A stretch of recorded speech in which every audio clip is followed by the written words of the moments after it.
Yeah, it's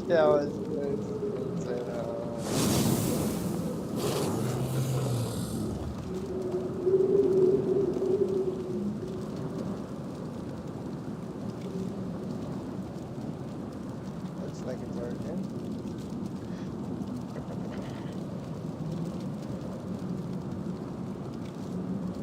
Why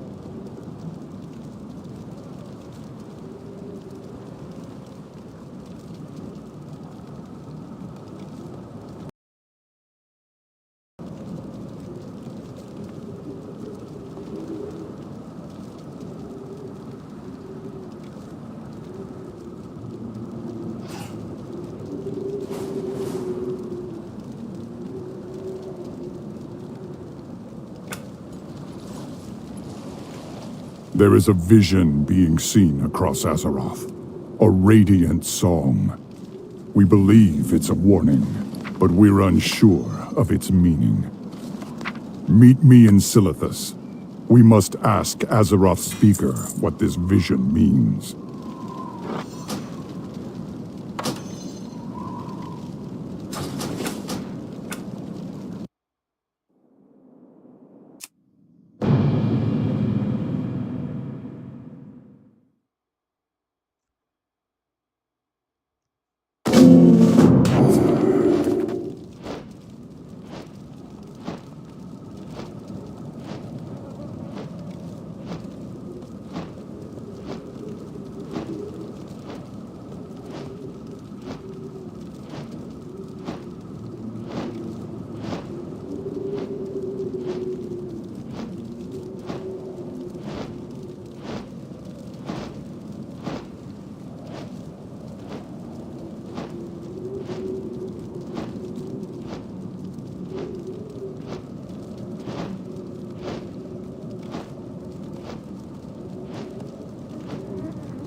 There is a vision being seen across Azeroth. A radiant song. We believe it's a warning, but we're unsure of its meaning. Meet me in Silithus. We must ask Azeroth's speaker what this vision means.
Hey guys, did you know some drivers are ditching their car insurance and they're doing this instead? Now the reason why you may be overpaying for car insurance is because a big chunk of your monthly payment isn't even for insurance. It's to pay bill collectors and administrative people. Crazy, right? But my friend showed me this cool little website that changes this around completely. It gives you the ability to pay for just your policy alone. So this website can find liability for as low as $29 a month and full coverage insurance for only $38 a month. I put a link to the website down below. Please be so hey, seated. whatever button you see on this video, just go ahead and click that, and it's going to take you directly to the website.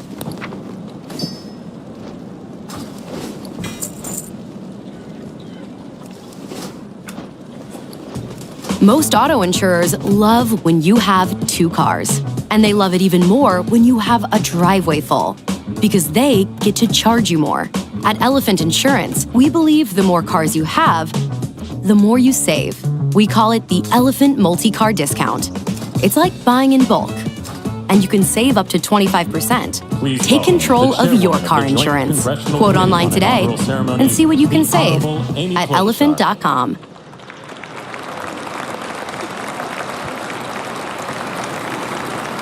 Good morning, everyone. Welcome to the 60th presidential inauguration. Today, President-elect Trump and Vice President-elect Vance will take their oaths of office, and we will witness the peaceful transfer of power at the heart of our democracy.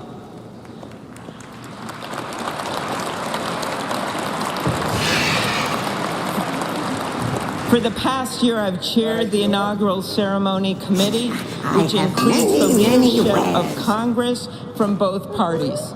We thank the committee and Capitol staff and law enforcement who worked so hard over the last year, and especially the last 3 days.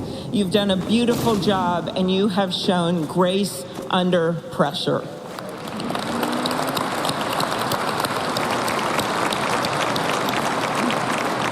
Our theme this year is our enduring democracy. The presence of so many presidents and vice presidents here today is truly a testament to that endurance. We welcome President Biden and Dr. Biden. We welcome Vice President Harris and Doug Emhoff, President Obama, President Clinton and Secretary Clinton, President Bush and Laura Bush, Vice President Pence, Vice President Quayle and Marilyn Quayle. The justices of the United States Supreme Court are with us, all 9 of them I counted, and of course the Trump and Vance families. This ceremony marks what will soon be 250 years of our democracy. It is the moment when leaders elevated by the will of the people promise to be faithful to our Constitution, to cherish and defend it. It is the moment when they become, as we all should be, the guardians of our country. Through war and peace, through adversity and prosperity, we hold this inauguration every 4 years. And today it falls on Martin Luther King Day, a further reminder that we must strive to uphold the values enshrined in our Constitution, the freedom, the liberties, and as is inscribed on the entrance of the United States Supreme Court, equal justice under law.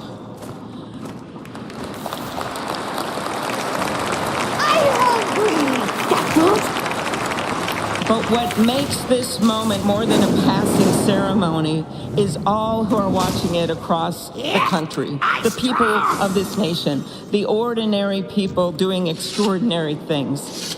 President Kennedy, who at one point worked as a senator in this building and would often walk through this very rotunda, once said, "In a democracy, every citizen, regardless of interest in politics, holds office. Every one of us is in a position of responsibility." With that responsibility of citizenship comes an obligation not to seek out malice, as President Lincoln once reminded us, but to view others with a generosity of spirit despite our differences. With that responsibility of leadership comes an obligation to stand our ground when we must and find common ground when we can. With everything swirling around us, the hot mess of division, it is on all of us, to quote an incredible songwriter who just happened to be born in my state, to ensure that our nation's democracy is our shelter from the storm. There's a reason this ceremony takes place at the Capitol. In other countries, it might be in a presidential palace or a gilded executive office building. Here, it is traditionally held at the Capitol, the People's House. It is a fitting reminder of the system of checks and balances that is the very foundation of our government. 3 equal branches of government. That is how, for nearly 250 years, our great American experiment, grounded in the rule of law, has endured. So, as we inaugurate a new president and vice president, let us remember that the power of those in this room comes from the people. The construction workers who build our country, the teachers and healthcare workers who nurture us, the troops defending our freedoms, and yes, the firefighters in Los Angeles putting themselves on the line for us.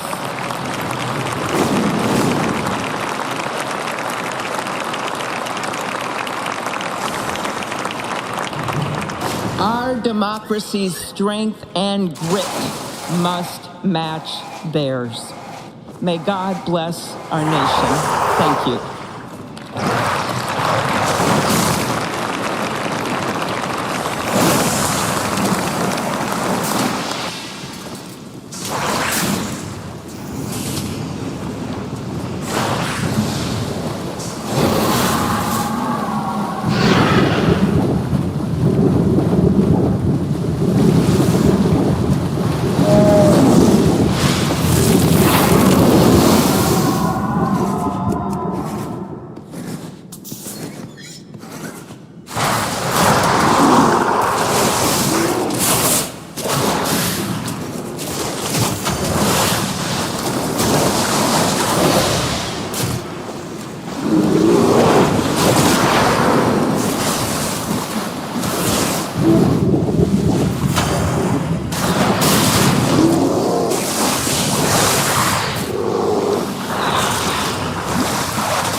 Nice weapons! You kill me!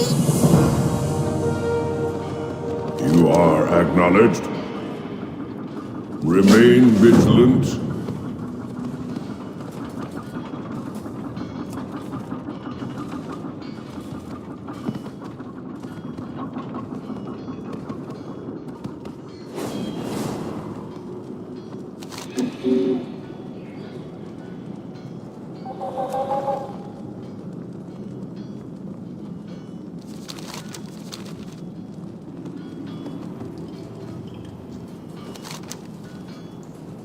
Maintenance today, or repairs tomorrow.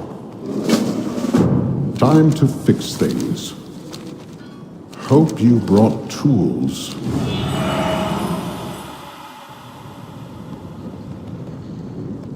Measure twice, cut, watch my back while I commune with the machine.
Let's get this done. Watch my back while I commune with the machine.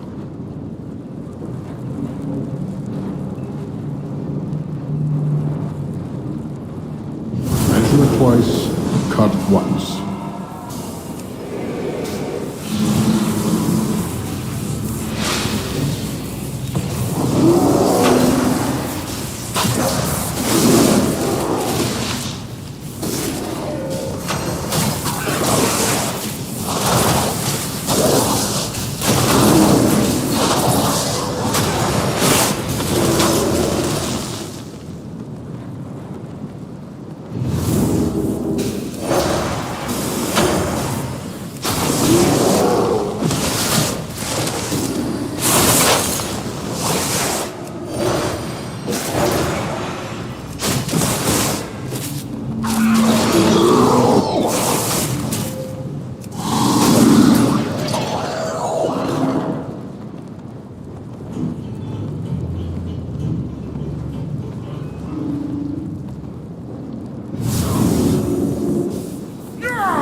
It's getting too hot.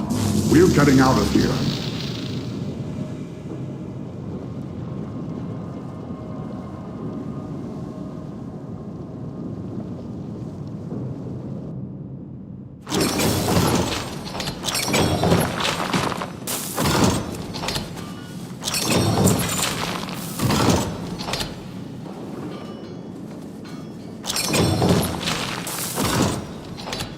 Let's get this done right.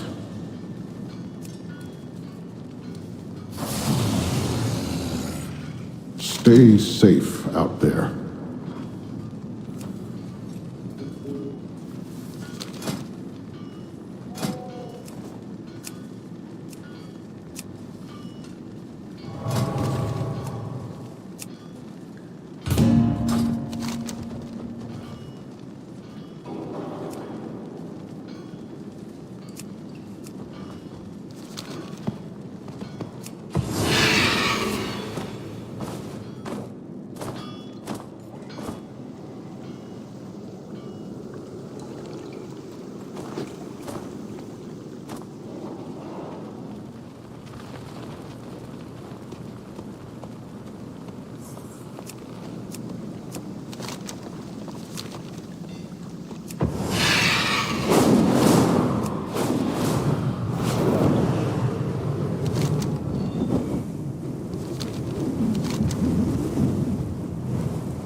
My directive is to serve you.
trespassing!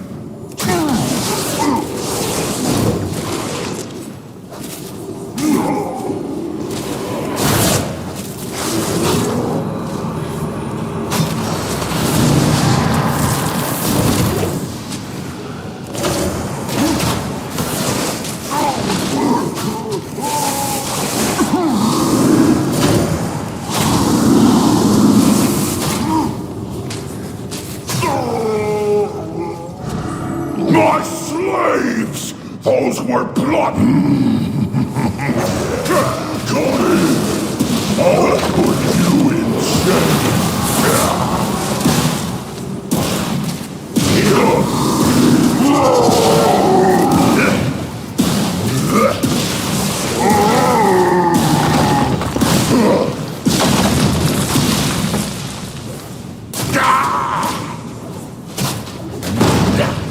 Get that one!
be a pleasure to break you.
First, I break your spirit.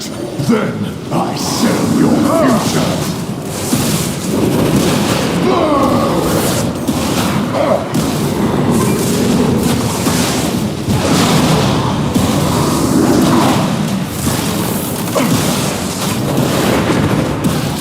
The elements hear me and obey! You will be slaves to the slag! You will never be free.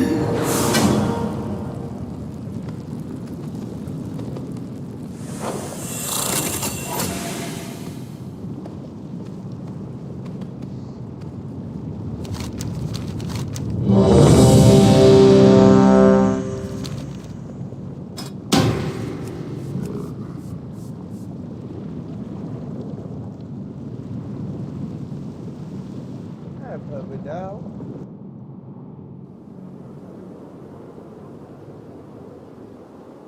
Here, folks. Going to here.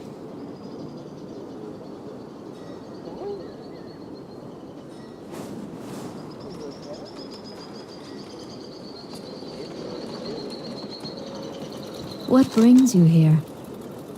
Good luck, friend.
my computer so I can play video games and pretend that makes me a good, attentive dog owner instead of playing video games. I've seen a lot of streamers do a similar thing, so I think it works. Yeah.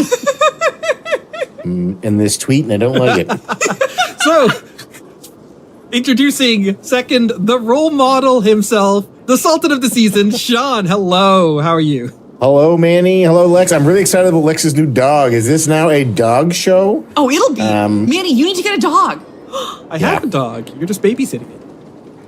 Yeah, okay, Manny, we joked about that before I'd actually spent a day with this dog. Let the record reflect, I will go to war for this dog. I have known her, like, other than a brief meeting, for about 7 hours. Actually, we're getting towards 8. We're getting towards about 8 hours that I've known her. I would fight anybody for this dog. Like, she is the love of my life. I've never met anyone in this world who is so important to me as this dog. If you're my family, rip. So yeah, you can believe whatever you want, Manny. Okay, well, I guess then I'll have to deal with the dogs on the pet. No, it's not on Pet Shop. No. There's 2 new dogs that were put on the Trader's Post. I'll get one of those and then I'll be happy and we'll make this a full-on dog show. That's actually perfect, Manny, because I was going to make a joke about how I'm the only one who doesn't have a house. But that's true. I'll just buy a World of Warcraft house and then we'll all be complete. There we go. Yeah. World of Warcraft. Would that be, if you bought one of those dogs, would that be your Tamani-Gachi? Okay, I get it. That's funny. Stretch? No, it works. It works. I'm going to leave that in, but already the ratings are falling. You could just Murloc that. Nobody would know what he said. I can see the calls now for my removal from the show. But we have been doing a lot of shows. This is the 3rd episode that we're going to be releasing this week alone. Faz is starting out 2025 with a bang. So if this is the first episode you're listening to this week, go back. We had a sit-down interview with the guide writer and theory crafter for Augmentation Evokers.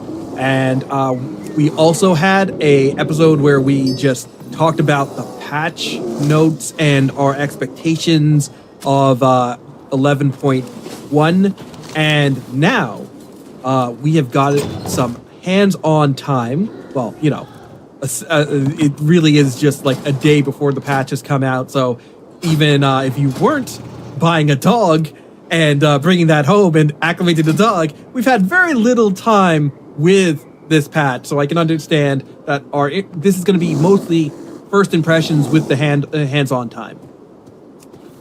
I gotta ask, I'm going to direct this straight to you, Sean, because there was a big concern that you had that you expressed with Warrior. Now you've had some time to tank on the PTR. How's it feeling? You definitely feel it. The rage pullback, the anger management therapy that they made all part warriors go through was effective, and there is definitely a noticeable difference in rage generation. I did the dungeon, I think I did it 4 times total since yesterday, and in those times, I'm looking at about an 86% uptime on shield block, which is good. This is numbers taken from details. 86% uptime on shield block, which is decent, but a 30% uptime on ignore pain. That's woefully low. It's insanely low. And my revenge damage obviously way down. Yeah, it feels slow. It feels a bit sluggish. And there were definitely times when I was rage starved and I couldn't hit anything. So I'm holding out hope that Blizzard will send up blue post that says, hey, we hear you, and we are putting back some of the rage generation that we clawed away. We overshot a little bit, I believe. Guys, Devin, you there? I believe. And then, what about the tier set? Did you fool around with the tier set at all? Did you feel the tier set, the difference between what you have online and what we have with new tier 2? So I wore the tier set. I didn't really notice a difference. I didn't notice when... I guess I should set up a weak roar to tell me when shield wall is proccing because of the tier set. But it's... The thing is, no tanks ever want RNG procs of defensives. Ever. That's useless. It could proc when there's no damage happening. And that is pointless. We always want to be able to control our defensives. That being said, this tier set is designed so that one tank class procs an offensive ability. And that's Vengeance Demon Hunter, because they proc meta, which is not just a defensive, but it's also a huge offensive button. So their RNG procs are massively overpowered compared to the other 5 tanks because it's a huge damage bump. I wonder... Sorry, go ahead, Lex. Oh, I was going to say, it does seem like Blizzard's doing some funky little things with tank defensive. This is very secondhand, but I know I have a friend who is a blood DK, and he was saying that one thing that made Sandlane, the vampire thing feel really bad is that you had to use your defensive to do damage, and he's like, that's not how you tank. I need my defensive to defend myself. So I'm not blown away that they are doing funky little things with other tanks' defensives as well. Although again, I'm so. Yeah, I'm gonna be great as Vengeance. It's gonna be awesome randomly procking meta. Yeah, doing my +5 minutes. Let me throw this at you, Sean. What if the protection runs proc gravity? That would be not tank related at all. That's offensive ability. Yes, all warrior classes. But it is a rage generator, is it not? It is, yeah, but it's targeted. You have to place it with either an at cursor macro or the placing the targeting circle. So for it to proc randomly, would be at you, I guess, for best. Yeah, at best case. And again, that could be horrible if it happens at the end of a pack.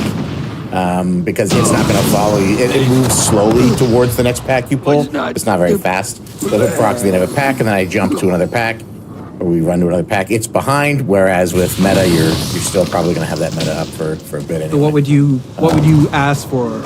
Not completely rewarding it, but saying hey, could this proc this instead?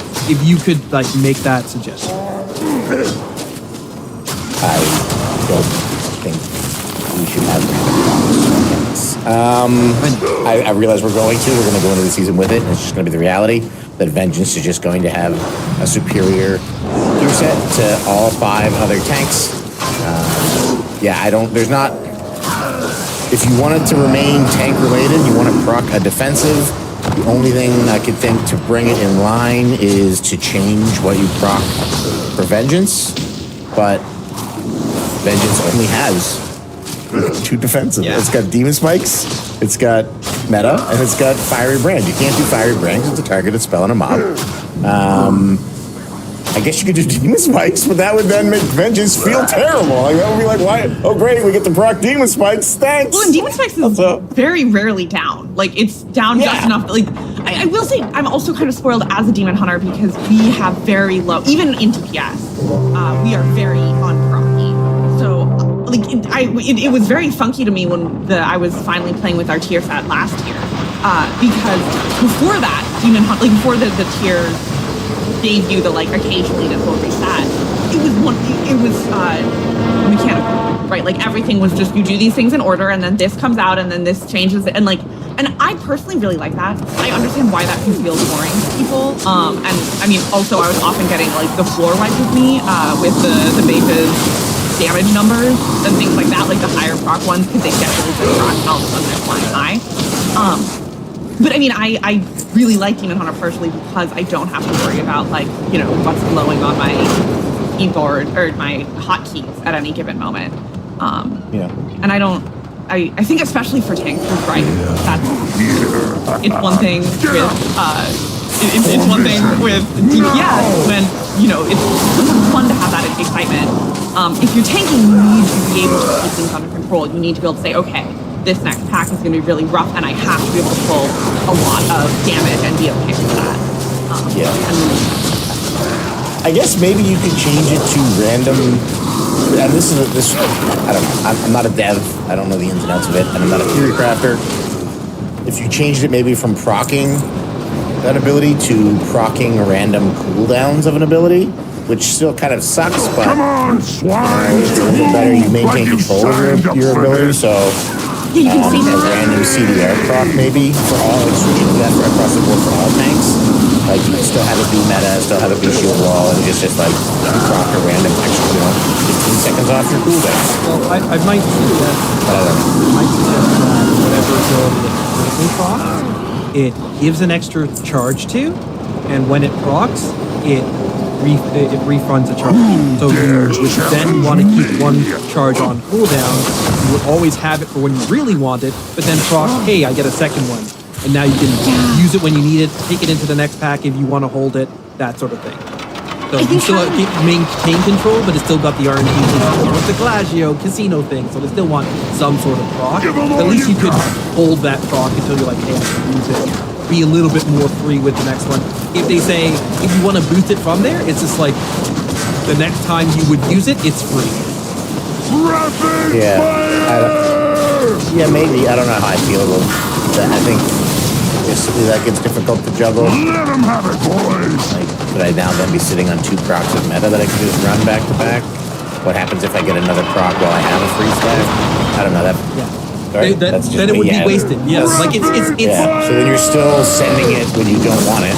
I'm just saying, if you pop meta and you get this proc, I guess the best you could hope for is that it extends the current meta, or if you get a shield or whatever it currently uses, shield wall, and you've already used shield wall, I guess it extends shield wall. Either way, like it's currently got that same problem where it could be wasted if you just sent it. At least this one refunds, and you're like, oh good, I can save this for later. That's true. I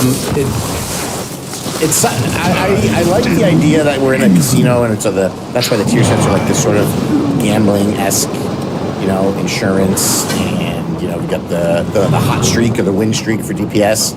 But the problem I think they're running into now is a lot of classes are finding that it's like Rogue, for example. Assassination Rogue is a net 0. If they put their tier set, because the ability, and this is for I think any dot classes, so warlocks and rogues, any classes whose ability that procs the thing is a dot. It procs it to give you stacking damage amp, but it also has a 15% chance to proc and remove your wind streak. So assassination rogues are proccing and then immediately removing because it goes off dot ticks. It's not just off of an application of the ability. So a lot of DPS classes are finding that these tier sets are not actually gaining anything. It's a zero. I think they got to change it to be kind of like enhancement, because the way that enhancement works is that our builders have the chance to continue our win streak, and our spenders are what can like use up the win streak. So in that way, if your spenders are a dot, it's not just when you send it; it's every tick. That's the problem the rogues are having. So their spenders are resetting it because it's not just in Venom. It's the ticks of the dot after the fact. So they would change it to the cast of the spender, not the damage. Yeah, it would have to be only on the main cast, 50% on the main cast. I think that's probably enough to do. Seems like yeah, it's interesting. A lot of issues right now with the tier sets. That's probably PTR test. And I'm confident Blizzard's going to come up with a solution, either on their own or from feedback from people that are much smarter than I am, to balance it out. And if not, get your Avengers Demon Hunters ready, folks. Hey, yo! As we talked about at the last episode, well, 2 episodes back now, we've been going through episodes really fast. As we talked about in a previous episode, Shaman's got a bit of a rework. My biggest complaint on paper was the change to Primordial Wave, where it no longer sets up your next attack. It is instead that you will do big damage to everything with your flame shots, because apparently doing damage and then setting up your next spell to do big damage was too finicky. The way it's tuned right now, I don't care. It's just so good. Sean and I went through just like one dungeon, seeing what it was. The Primordial Wave itself, pretty decent. The follow to it, the Primordial Storm, actually breaks up its damage into the 3 elements that Shaman's used.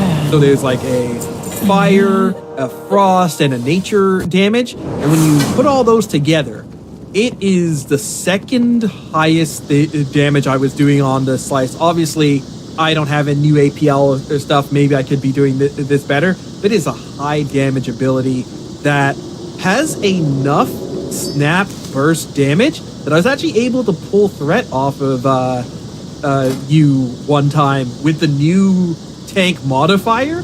That's pretty impressive. Yeah, you weren't running details, so you don't know this. You were the top of the damage meter in both of the dungeons we did by a lot.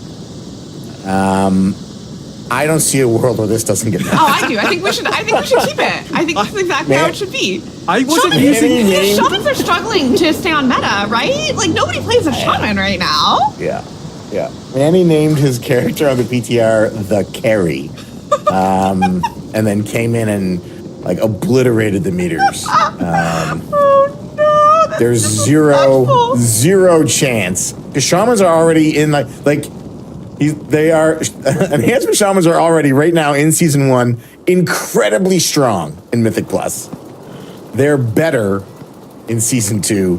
There's no way it goes live. And it's not just the Primordial Wave, because I only used that in like one of the runs. I was using a different setup that had none of that in another run, and apparently doing well as well. So there's definitely build diversity. This is with people still learning what the changes mean. And as Sean has said, when you get a bit of a rework, you're typically coming in strong, and that seems to be true for Enhancement Shaman. I'm going to be testing out Elemental. I will be testing this in Raid, but as much as Sean, you're feeling the changes and they are hurting a bit, Enhancement does not seem to have much to worry about at this point in time. Happy for you. I'm happy for my too. enhancement brothers and sisters. That leads us to, of course, the dungeon itself, because this week, Operation Floodgate is what we are testing. Blizzard put out a post that says their testing schedule. We've got a raid testing schedule and we have a dungeon testing schedule. And the way that they've broken this up is that this week we are going to have Operation Floodgate being tested. I offer you and my is aid. that it for Season 2? It's the only dungeon available to be tested in Mythic Plus or Mythic Zero for Season 2. It's for the entire, and the good news is it's for the entire week. It's not just the weekend like they normally do. So that's also good news. Yeah. And that means just concentrated testing. Sean, take us through this dungeon. How does it look? 10 out of 10. This dungeon is amazing. As it stands right now, obviously there's going to be tuning that happens before we go into it. The first boss is difficult if you are not in an organized group with comms. Once you get past that, the rest of it is like, I would say, fairly easily tuned, fairly lowly tuned. But again, that can all change. It's just numbers to this point. But as far as like mechanics and how easy it is to see them and how easy it is to figure them out, amazing. The new swirl animations, there's a new hard outline around swirls that are dangerous, that hurt you. So you know, hey, I need to get out of this. The one change that I would recommend, that I would like to see, that I'm going to put in my feedback to Blizzard, is that hard outline should appear right away, and then it should slowly fill from the center to the edge to indicate how long before the mechanic expires. That's what it doesn't have that. Yeah, but you're a genius. No, you're the smartest. Really excited. Literally, first of all, can I just say, the hard outline is going to be a game changer. It's probably going to ruin my day, because it's going to mean that I can no longer, in raid, say things like, oh, I was out of that, you guys. I don't know how I got hit. I don't understand. I was 100% out of that mechanic. But that's still because I'll actually be out of it more. Thank you. Yeah. Also, go into the character options, your options and type the word in outline. And under your character, you can put a circle under your character so you know exactly where your model is. Yeah, I circle. I could also get further out of mechanics. Like, there are potentially multiple options, especially playing a mobile class. But I think that saying that Blizzard lied and that I didn't make a mistake and it must have been a bug, I think that's my favorite. My favorite game. Server lag. Yeah. Where's my controller, guys? Where's my controller? Exactly, yeah. So I just want to touch on the circles. Just one last thing with the circles. Sorry, Manny. So the hard outline circles exist. They're great. They're beautiful. The pictures you've seen on community websites don't do it justice. Get in, have a look at it yourself. It is a gorgeous outline. But on top of that, circles that are good don't have an outline. So there are still swirls with no outline, and those are the ones you want to stand in, or those are the ones that are safe to stand in. So Blizzard is giving us a visual representation of outline bad, no outline good. It's an amazing change. It's very, very welcomed.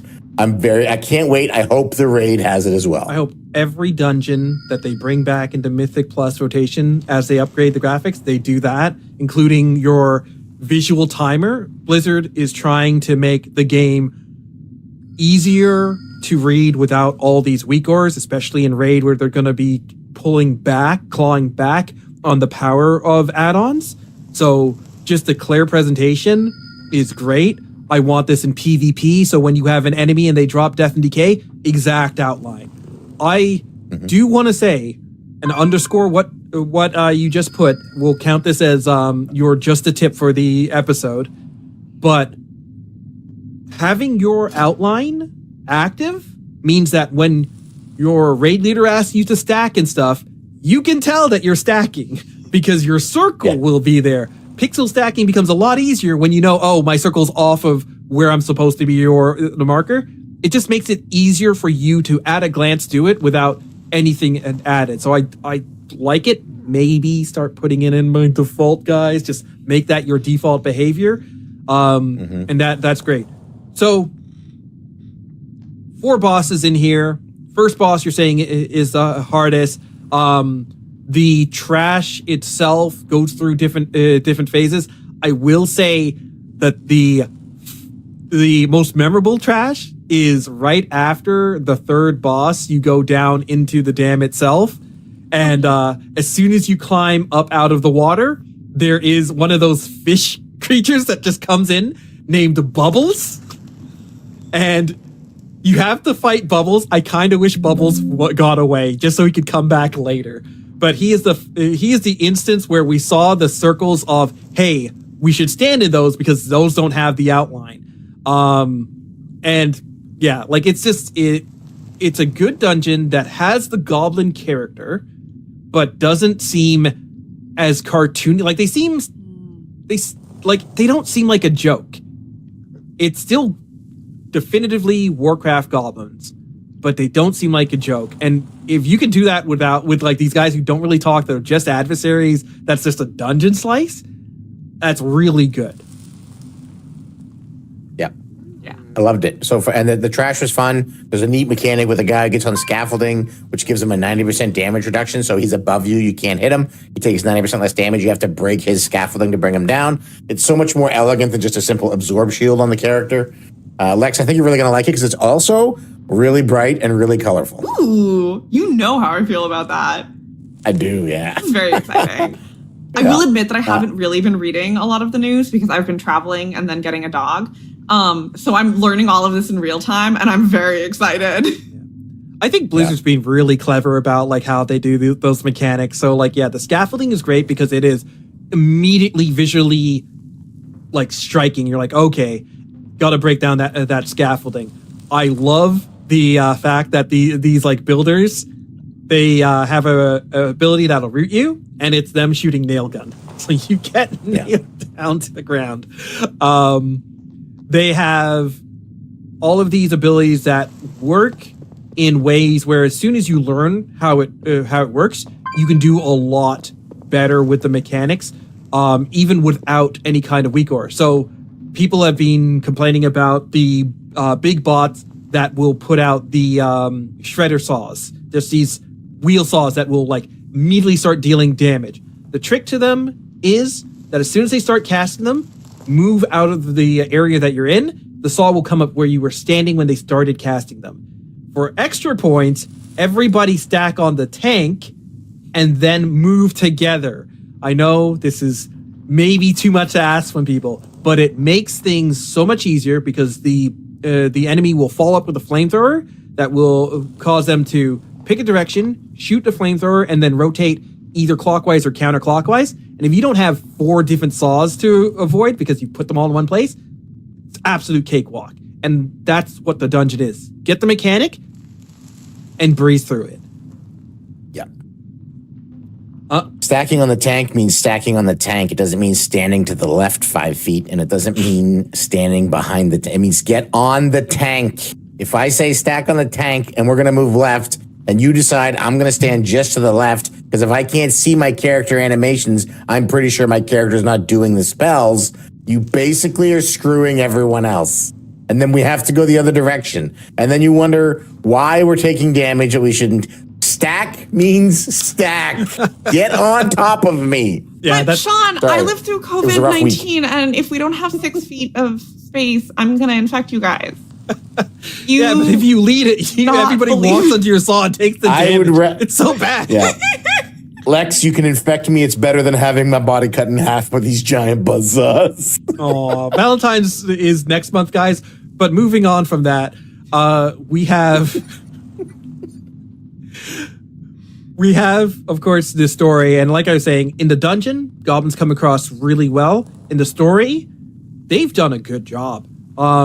I'm no spoilers here. Not gonna say any story beats, but they do a good job of showing the different goblin factions, showing these goblins having more care than just like money. They're like, living in the late capitalist world of the goblins, and they are suffering for it. Who knows what that's like? But they do a good job of showing the bad guys and the good guys as less than perfect, but more than cartoons. And I love that. So really loving this. Love that even though this is the exact first build, we've already got voice acting in. So we're getting those line deliveries, and it's really bringing things to life. Undermine itself, Blizzard undersold the Undermine. It is huge. It is the most realized city in all of World of Warcraft to date.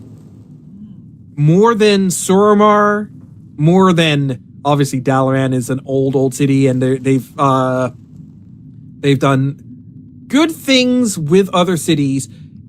I think the fact that it doesn't have flying, though I think it could have flying and it wouldn't be that bad, but I think the fact that they don't have flying is to like make it seem like an absolute city. There are low-rise buildings like that are 4 or 5 stories high. There's the Intercontinental Hotel. There are different districts. There's a trike station where the trikes get gassed up. There is the arena. There's so much that makes it a living, breathing city.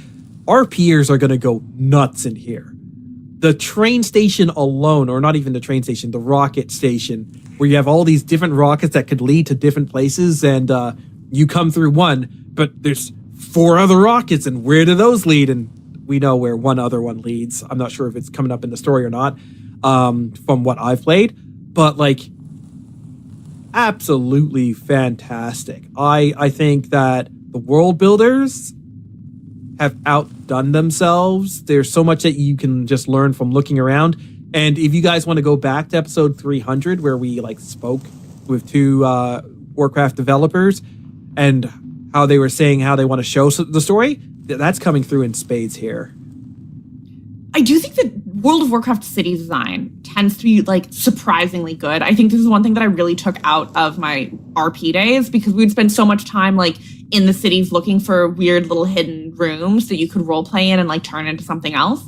And it's really cool. The number of just like little secret things you can find, and the number of like, you know, things on the wall that you don't even notice until you're looking, and then all of a sudden you can turn that into a story. So if this is one of the best, I'm even more excited. I am curious, Manny. I think one of the complaints I've made of World of Warcraft cities in recent days is that they tend not to be like laid out in a way that makes a lot of sense to me. How do you feel about the overall design? Like, how easy is it to find things? Definitely it's super easy to find things. Like, the hotel stands stories above all the other buildings. That's where you're going to go for your rest point. That's where the raid entrance is. So that's a big thing. The Galagio is up in the back of the city, and like all roads lead to the Galagio, basically. So that's going to be Beware the easy. shadows. The different districts, because the entire city is just a circle, like it's encased in this place, should be relatively easy to find with multiple paths to get to each place. There are like hostile enemies that are wandering around, so if you are using your drive car, you go so fast that they don't aggro you. But if you're on foot or on a regular mount, then you're gonna have them come at you at points. But it felt really good, and because of the relative size, it's not. I would say it's pretty much as big as Suramar, but doesn't have that elevation split.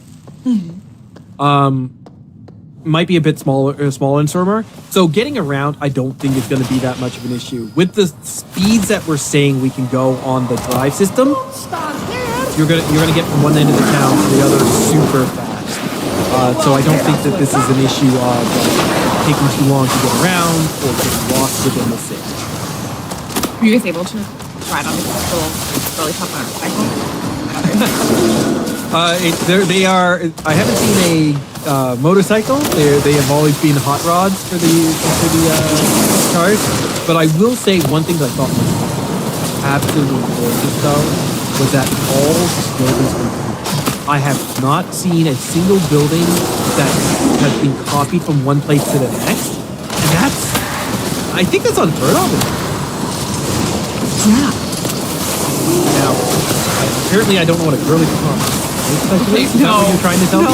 No, it's not at all, Manny. But I was summon the Rubians. Don't stand in them. I thought a hot rod was a treasure close by. motorcycle. So everyone was talking about the hot rods. I'm like, oh yeah, the motorcycles that we're all gonna drive. I don't know. These are like cars that are just like the Roadster, Goblin Roadster, the trikes, not tricycle, but like a three-wheeled car that the goblins have as their racial. And in the original Kazan, there was like a really larger one that was like you as the driver, or no, somebody else was driving because you couldn't actually drive at that point, and you were in the back seat of like some big truck and tilted around. Something that people have asked to have to come back, but these ones, the ones that you're getting in the drive system, are you driving. They are just big cars. They just happen to be on three wheels instead of four wheels now. They're actually on four wheels, but there's the original trikes at the gas station. And this is doubly stupid of me because I'm realizing that I've seen pictures. Like I think in the Warcraft Direct there were either pictures or videos. So I knew it was a car, but I was just so convinced that a hot rod was a word for a motorcycle that I was like, oh, cool, sick, this is so great. I'm always willing to admit that. When I was like a kid, I should really watch it again because I don't think I understood it. I have heard some of the songs recently, and I'm not gonna. There's nothing safe for work I can say. But there were a couple times when I'm like, oh, okay. Had that one right over your head when you were a kid. I don't think I've watched Grease as an adult. Maybe we do some sort of viewing party, Lex, and we just like sit down and watch it. Be like, now I kind of want to watch that like. Not So Clean Dancing movie and see if there was any innuendo in there. Unclean Dancing. I like that one. I actually watched that for the first time like a month ago now. I'd never seen it all the way through. I've only ever seen like the final dancing. Me neither. No, I don't think I've seen that as an adult, like to the point that I don't think I remember. All right, you know what? Bad viewing party. We're gonna watch some movies. Yeah. But yeah, that's the general what comes in this patch. The story element, the raid, of course, that we are going to be testing for the new dungeon, and of course, delves. There is a new delve. That's more like it. Unfortunately, I have not had a chance to test the new delves. What? Yeah. You're telling me the first thing you did when you got into the PTR wasn't just to immediately test the delves? But I thought you loved delves, Manny. I thought you woke up every single day and you were like, today I'm gonna play 50 delves and it's gonna give me no rewards, but just for the joy of the delve. I want to say that for a period of time this December, I was getting up each day and checking what delves were available because I was working on the achievement. Like so you're kind of right. The problem is that as soon as I got the achievement, I did not give a about delves again. I might go back and do Zekmar double question. I have not done that solo yet. No, because I did the first question mark. It was so uninspiring and not challenging that I kind of just gave up hope of delves being interesting to me ever again. We don't have No, I think you mean that's the hardest? I'm gonna go pick a red palette and not know how to play it, and it's the hardest class to do it on? Would still, even not knowing how to play a red palette, it's because you can freedom his root cast, and then you can interrupt his other cat. Like, it completely negates the two mechanics you have to worry about. I can already, break roots with two abilities on the shaman and interrupt his cast Never mind. with the shortest cooldown. Probably trivial for you as well. Okay. Can you guys not just get out of mechanics by hitting the new button and move on forward? That's two things. I Ghost Wolf and that breaks roots every 30 seconds, and I can use my Spirit Walk, and that breaks the root every 30 seconds. No, so every 15 seconds, I'm breaking roots. Is that I'm actually good at the game, so I don't even get through it because I just get out of the mechanic before it's passed. We did have to have I did realize when I was doing the Queen Ansarek that we were trying to coordinate roars and stuff when we were running away from her when she was webbing. And I was like, I don't understand why people are struggling. This is literally such an easy mechanic. I'm barely even thinking about it. Why are people having issues? Just you don't get sucked in with the web. You just hit your movement speed ability and you're at the end. Yeah, just fly. Just fly away. Why don't you all just sprout your wings and fly?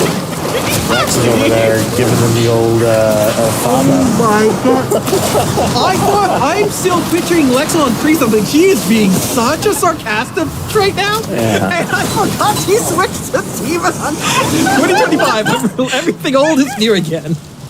Okay, I'll be back. I guess you're using the T-100 now. Motion sickness from the hot rod, from the drive? See? I don't Seeing reports on Twitter of a lot of folks who are unable to play it or are finding it extremely unpleasant because of the motion sickness. Soul and Squishy, both of them were like, yeah, this is not fun for me. Okay. They had similar reports with dragon riding, and they added in a number of features for that. It could be because they're grounded and more things are actually going past that it's affecting people who might not have been affected in particular dragon riding. They might need to activate those features. But definitely, if you are feeling any kind of nausea or motion sickness from that, you should check those options in the game and report it, even without checking those options. Report it to see if those options help, because accessibility is big. Dragon riding is controversial purely because of the accessibility issue, and I think at this point the next 2 or 3 episode pictures are just going to be pictures of the dogs, guys. I have watched dogs while talking about this, and poor Lex was like trying to keep a straight face while I was waving at Zoom in the background, and now Sean's playing with Shadow. I'm not playing with her. I keep like a stack of paper bags next to my garbage can for compost for my coffee grounds. And she just went over and pulled one of the bags out from beside the garbage can and started tearing it apart. And when I looked at her, she stared at me, waited, and as soon as I turned back around, she ripped it again. It's like, oh, he doesn't like seeing this. I'll wait. Okay, good. Yeah. It's turned around now. Oh yeah, Rhea has already learned that if she is not paying enough attention to Anthony's looking dead in the eyes and start chewing on one of the blankets, she'll immediately get my attention. Like, no question, nothing asked. Oh, okay. I learned a trick today too. So that's our initial impressions. Obviously, we'll get into the delve. Lex, you and I will try those out when we get to free time, and we'll talk about that, report on that in later episodes. But there is testing coming up. Sean, do you happen to have the full dungeon testing so you can tell us what dungeons are being tested when? I can do dungeon testing from the top of my head. Shadow, stop. Get a stop. Week 1, Shadow, stop. You gotta stop. Week 1 is Operation Floodgate on Tuesday. I think it resets on Tuesday.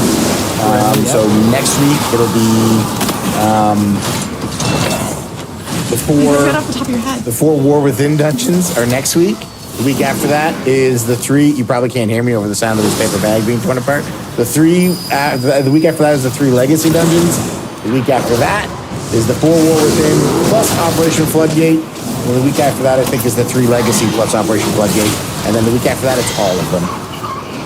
So there are 6 weeks of testing scheduled. Which sort of gives you an indication of when they're looking to launch, probably. It says every week after the 6th week will be this, so that is the focus testing.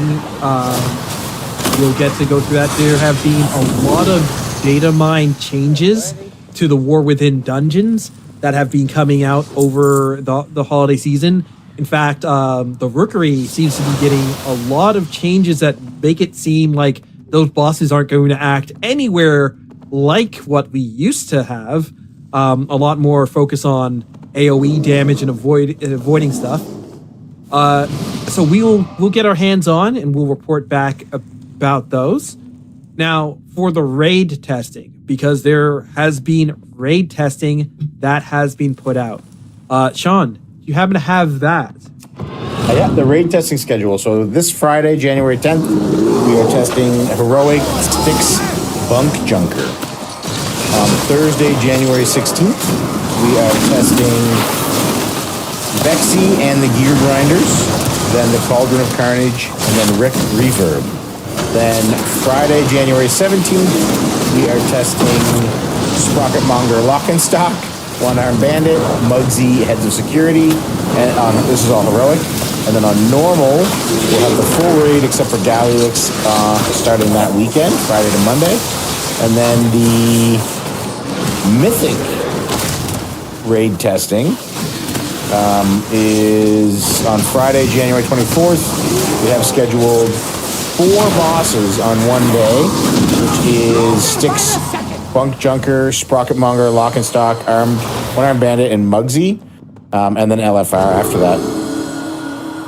4 bosses in one day is a lot, and Blizzard said that it's so that they can get the testing in and get the feedback in quickly and start implementing changes, but I can't help but feel it's a lot like, hey, we have a deadline we have to have this done by, so we got to jam all this testing in now.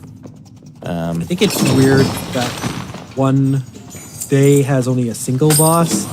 That could have been spread out. Yeah. Maybe they don't have the others ready yet?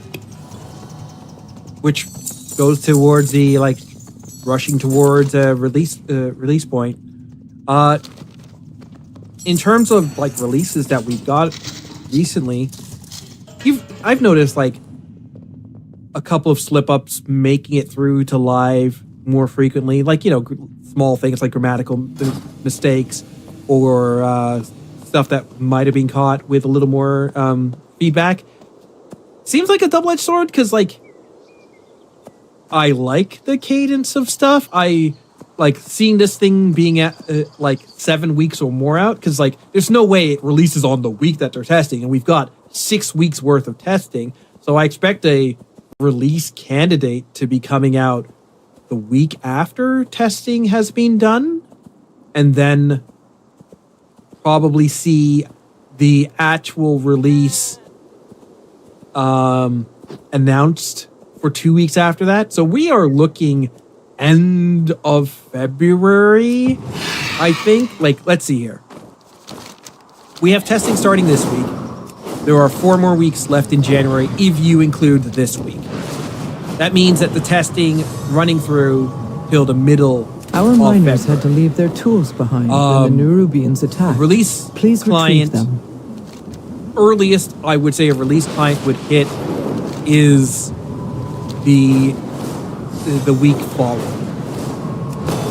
And then probably that's when they announce the release. So 25th even feels like a squeeze. That's them giving 1 week notice of a release client that they only said is a release client because the testing of the final raid went through smoothly. The testing of the last couple of dungeons went through smoothly. So they say, okay, this build will be a release candidate. Knowledge So I could see this easily falling into March for our 11.1, which is a long time with the Siren Isles, which makes sense with the 7 weeks that we have of the temple or the time wave, right?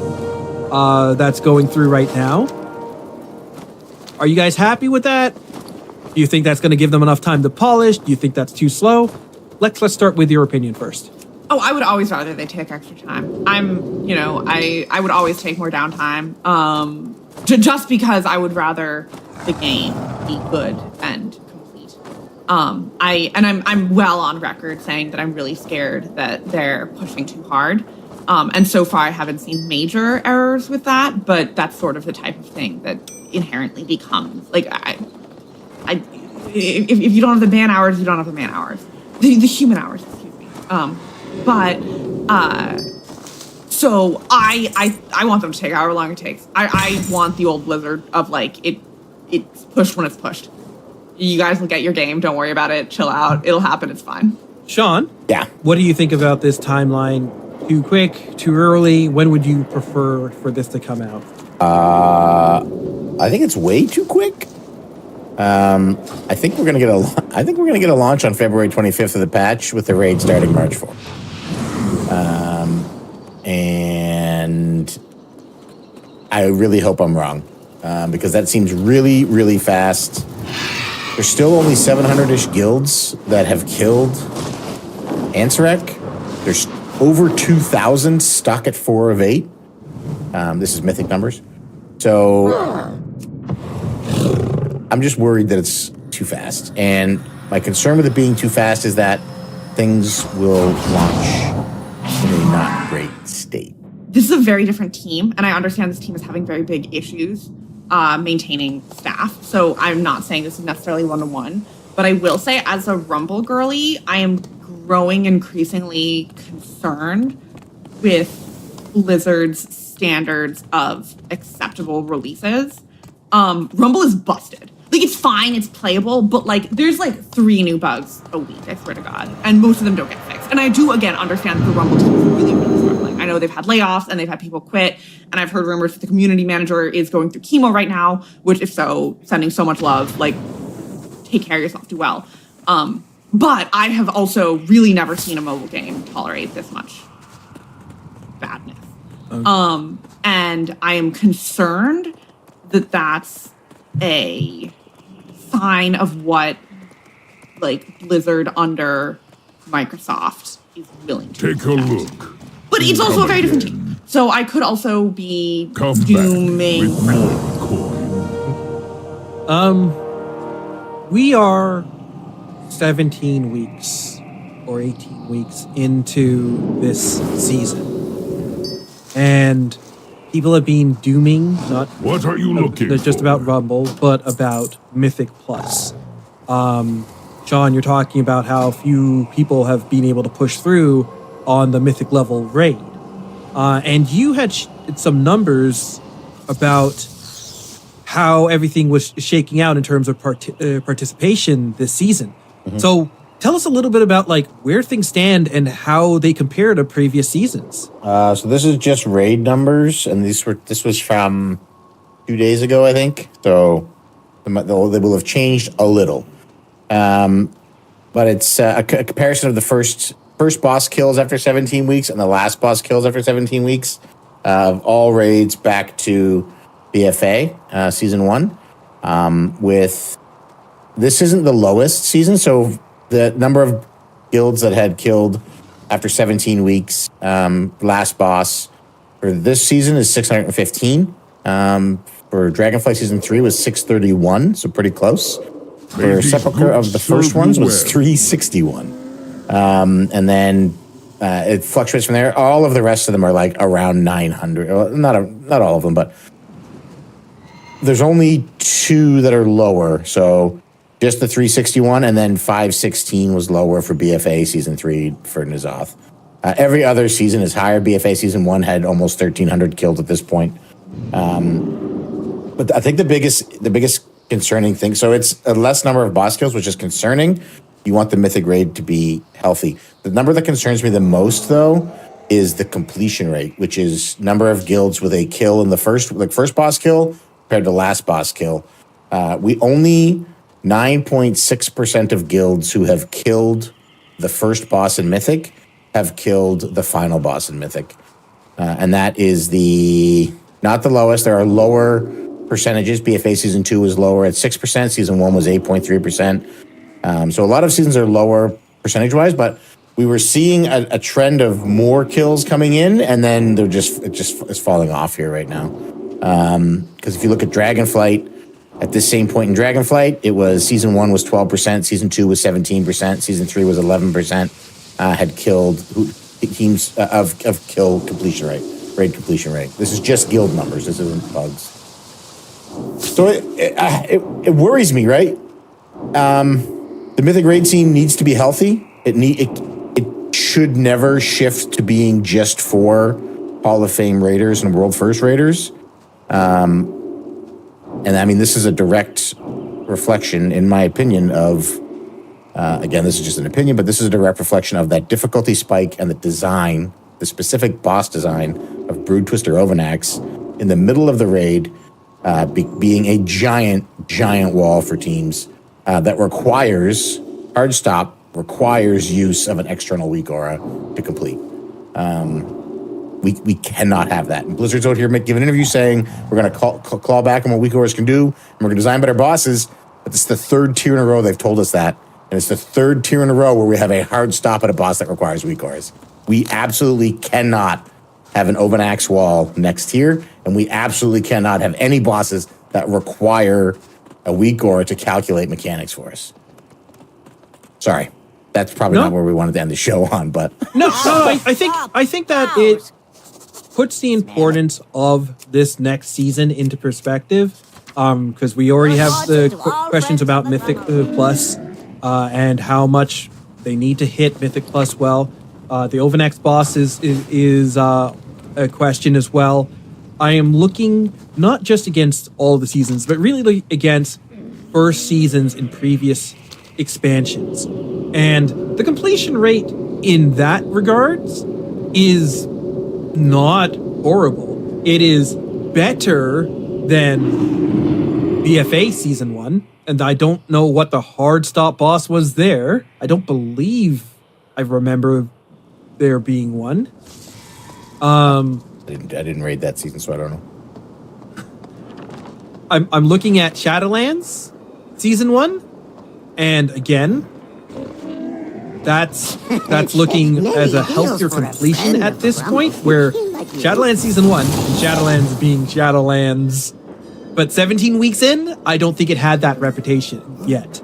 Shadowlands had two extremely difficult fights in Mythic, the Council of Blood and Stone Legion Generals, which was literally broken up until it never got fixed, I don't think. I think they didn't fix it like the last 3 weeks. It was like, because it was, anyway, so that fight alone ended teams. I was on a guild that was like a multi-CE team. We're talking like 6 years of CE, and they got hard stuck at Stone Legion Generals. Yeah. And so the last one we would look at is Dragonfight Season 1. Mm-hmm. I personally believe that the last fight in that raid is at a different level than all of the other fights. Mm-hmm. And that one also has a lower completion rate at this point. No, it's 12%. It's higher. 12% completed for Dragonfight. Oh, okay, yeah, sorry, I apologize. I'm looking at the level above, which is 8.6, but that's Season 4. We ignore that. Yeah. Okay. No, so season, there's no Season 4s in here. That was Season 3. Season 3 of Shadowlands? Oh, yes, okay. Yeah. So, against Season 1s, I guess that means that there's only one higher? Yeah, that's true, but yeah, that is true. There's only one higher, but we're comparing it against these like Dragons. Castle Nathria was a good raid, but it was considered quite tough. Yeah. I don't know the BFA Season 1. I'm not sure. Lex, I am a little curious, and I don't. This is not like a gotcha in any way. I'm just curious. What do you think would be like in your ideal world? What percentages would you want to see from Mythic? From Mythic, I'd like to see 50% of the teams that go into Mythic be able to clear Mythic. I think is reasonable. At week 17. Yeah, by week 17. Yeah. That is a far more conquerable Mythic than we have on our current record that we have in front of us. Huh. Yeah. That's actually close to heroic based on the numbers that we're seeing. Yeah, heroic. Yeah, heroic is about 67% or so. Maybe averaging higher. It's like 90% in some seasons. There's 2 seasons where it's 48 and 43. Again, those are Shadowlands when everybody hated it. Yeah, I think that I think classic raiding is wildly popular, and it's not wildly popular because of how complex the raid fights are. Well, spit it out. Yeah. I think a 50% completion rate by week 17 lets those teams that are more experienced and more skilled really show off their stuff and finish a season early, which gives them a long tail to do whatever they want to do the remainder of the season, whether that's sale runs or play other games or whatever. And it also makes it attainable for players who are new to Mythic raiding to get in and get a chance to see it. The issue, I think, is you hit these wall bosses and guilds just fall apart. So then there's no chance for consistency. There's no chance for longevity in a team, because who's going to stick around on a raid team that can't clear the boss when you think you can do better and you know other teams can? And you have these constantly cycling guilds. So I'm going to pose this question to the both of you, and I'm actually going to throw this to Lex first. Would you be happy with more aggressive nerfs after release? So they have the Race the World first, the Inhuman top of the top guys go through, they What's clear up? through this stuff, and then start aggressively nerfing so that it Keep gets it real. tuned down, so we hit that 50% or wherever benchmark you guys want to put at week at like whatever arbitrary week we decided to look at these numbers. Do you think that would be the right way to go? And if not, what would you suggest? Go ahead. Oh yeah, I think games should be fun. I think that it is fun to face roll things. I think it's also often fun to have a challenge. And so I think starting out and making things rough is really good. I understand why a lot of people wouldn't like it. I think that we do have a tendency to be like, well, but this achievement only means something because this achievement meant I did it before. Like it was tough. And if every Joe Schmo on the street can do this, then it doesn't mean anything. And I mean, like, I get it, but I also don't. Like, it's a video game. But like, I get it, right? Like, I'm not trying to be just like utterly dismissive and rude. Like, I do understand why that can feel bad and feel like lessening in what you're doing. But no, I think video games should be fun, and I think it's fun to just wipe the floor with things. And I think it also is fun to, like, there is a level of, so my team's an AOTC team, so to be fair, we're not pushing it as high of a level as, you know, your teams. And we do hit points when we, as the officer team, start getting a little bit anxious often.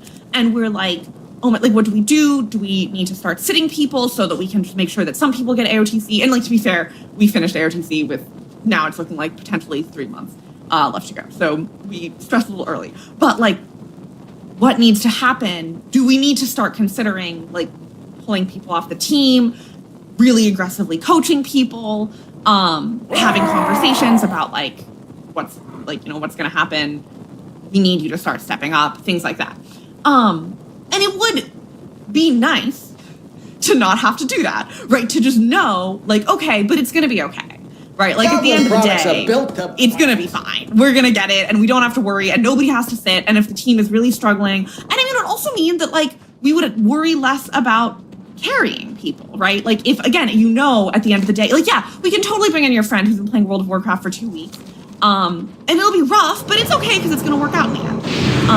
Again, I can understand why that might not be everyone's take. That's like, I can also feel like, as I'm saying, there's ways that potentially that could go wrong. But yeah, 100%. I think that like there is no harm in dropping things down to the point where anyone hypothetically could get it. Okay. Slight follow-up question for you, Lex.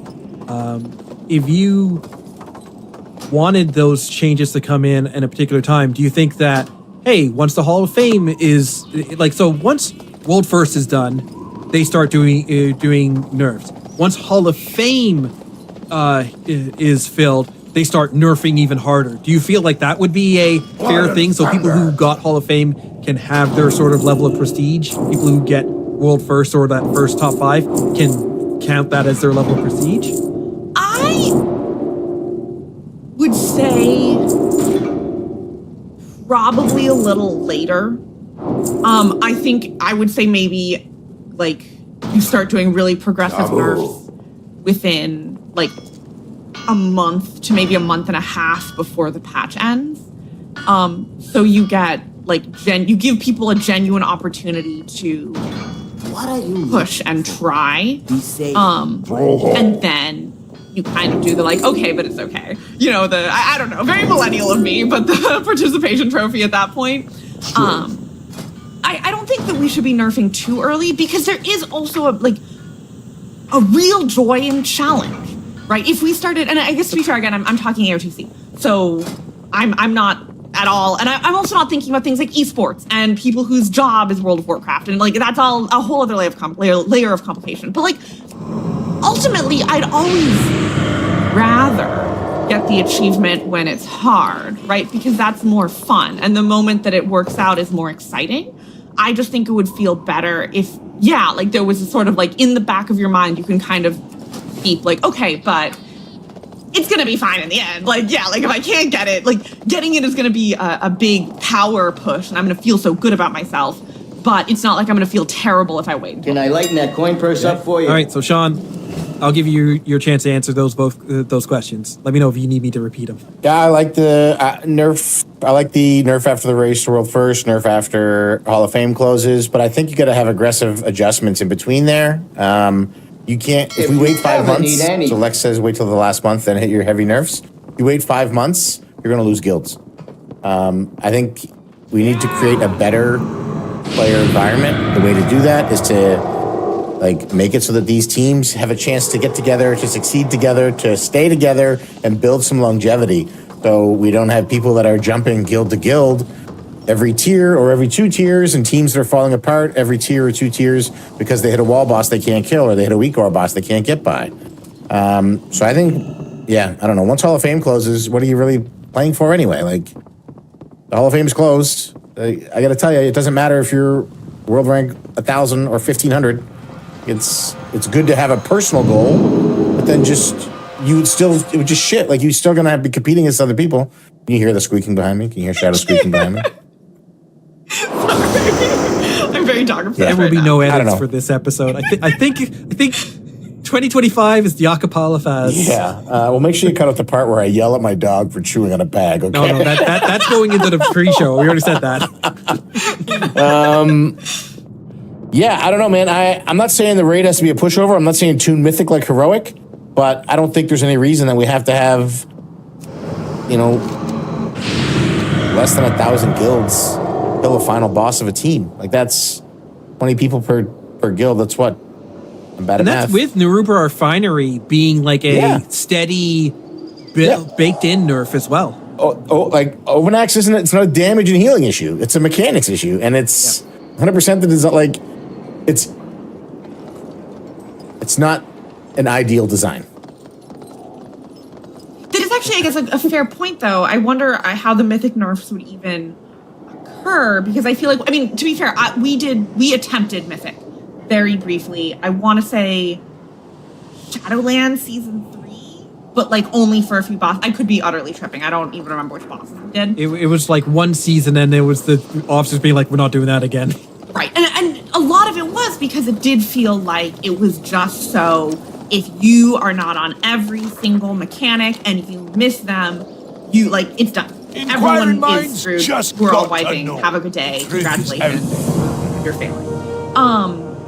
Keep and I guess I'm curious what you're waiting for. Let's in go. Mythic rating, either I misunderstand how tough Mythic is, because we did it for 3 bosses and we're like, we hate this.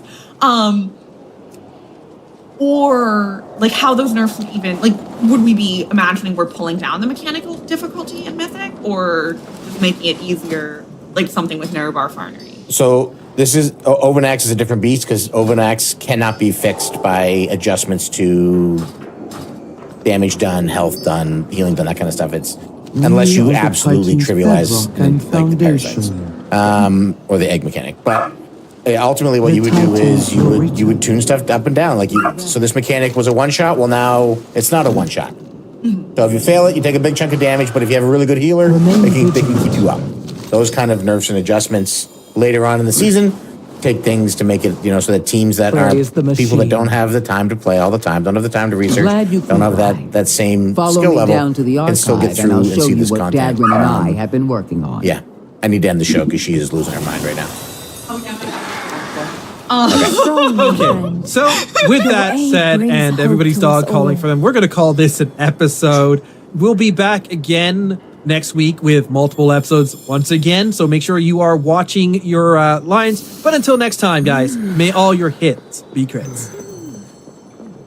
Happy New Year from all of us at For Azeroth. We have a couple of episodes that are going to be starting off the new year, so you're going to see episodes on off days as well as the normal days of Thursday releases. So check back and you will see such stuff from a number of people from the Warcraft community, as well as the Prime episode.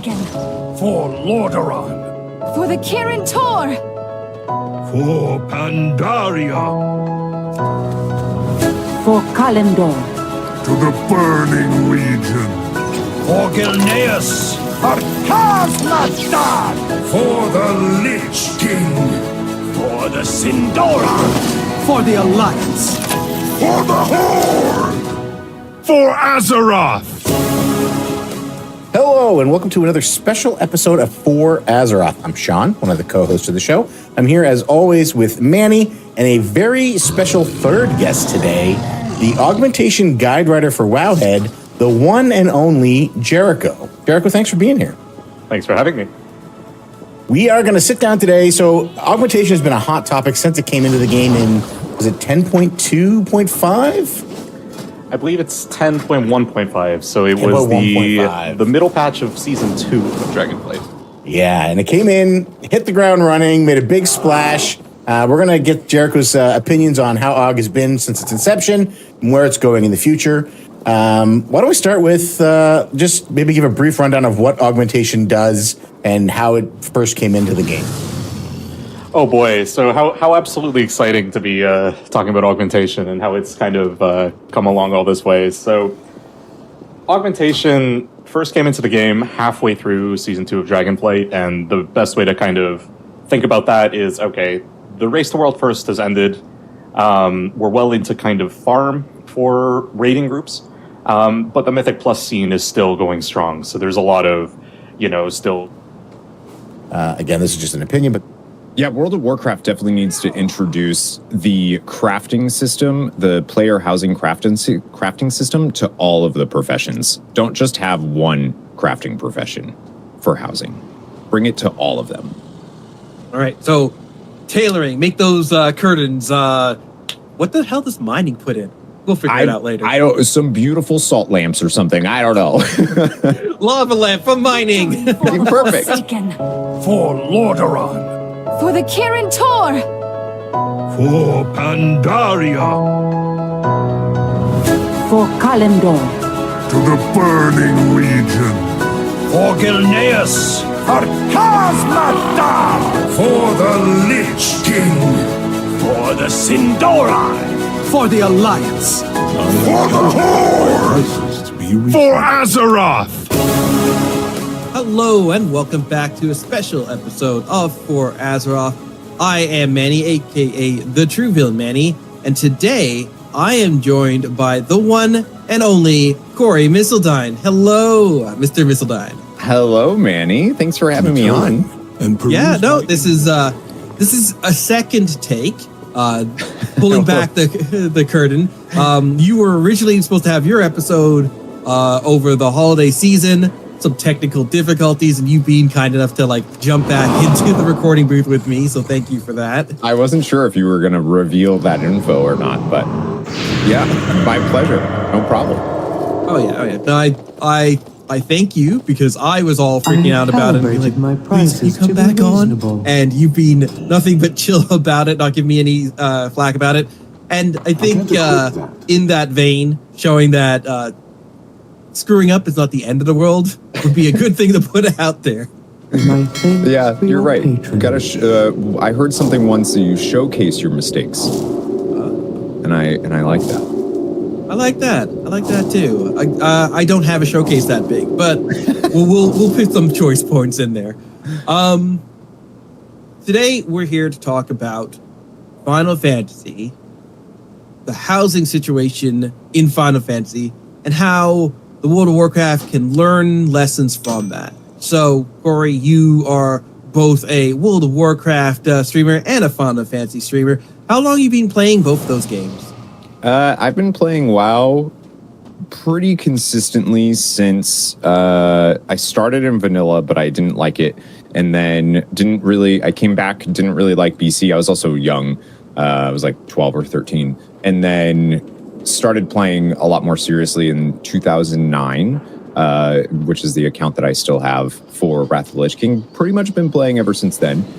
For Final Fantasy XIV, I want to say I started it in 2020, kind of softly started it, and then started getting way more into it in about 2022. And then it took me until 2024 to get caught up in the story and actually be able to experience the game with everybody else in their endgame systems and where the housing stuff really shines and all that jazz. So, been a while. Yeah. And so, as you've been going through it, as you've acclimated to it, you can you can tell the differences between the two different games, the two different communities. Oh, yeah. So I guess What do you see? the question would be, because the communities are different, is everything in Final Fantasy, do you think would work in World of Warcraft, or do you think there are some things where the mindsets are just different in general, not just in housing? Fair skies. Yeah, I think in Final Fantasy 14 there's this little bit of I want to say patience. There's a little bit of we allow these things to kind of settle and allow these things to breathe, whereas in WoW it's go go go go go. I need to get this, I need to get that, I need to be I need to get into the top 10 of this title or whatever I need for Mythic Plus. I need to be chasing this endgame system all the time. In Final Fantasy 14, it's a lot more like easy breezy cover girl type of like, I'll go get this glamour so I can make my character look really good, and then I can do this raid that I can progress savages with, and then I can maybe do this other thing with the crafting that I can do, and I can go on this journey and do custom deliveries for 8 hours, or I can go to the Golden Saucer and play these mini games. It's a very different mindsets, I think, in both. I always say the big thing for me is Final Fantasy 14 feels like a game to live in, and World of Warcraft feels like a game to work in. And they both have their those things to me both have their places, which is why I play both. Okay. So, Final Fantasy, you have gone to the end game. You've been playing with the housing situation that's there. Give us a basic rundown of how housing works in Final Fantasy.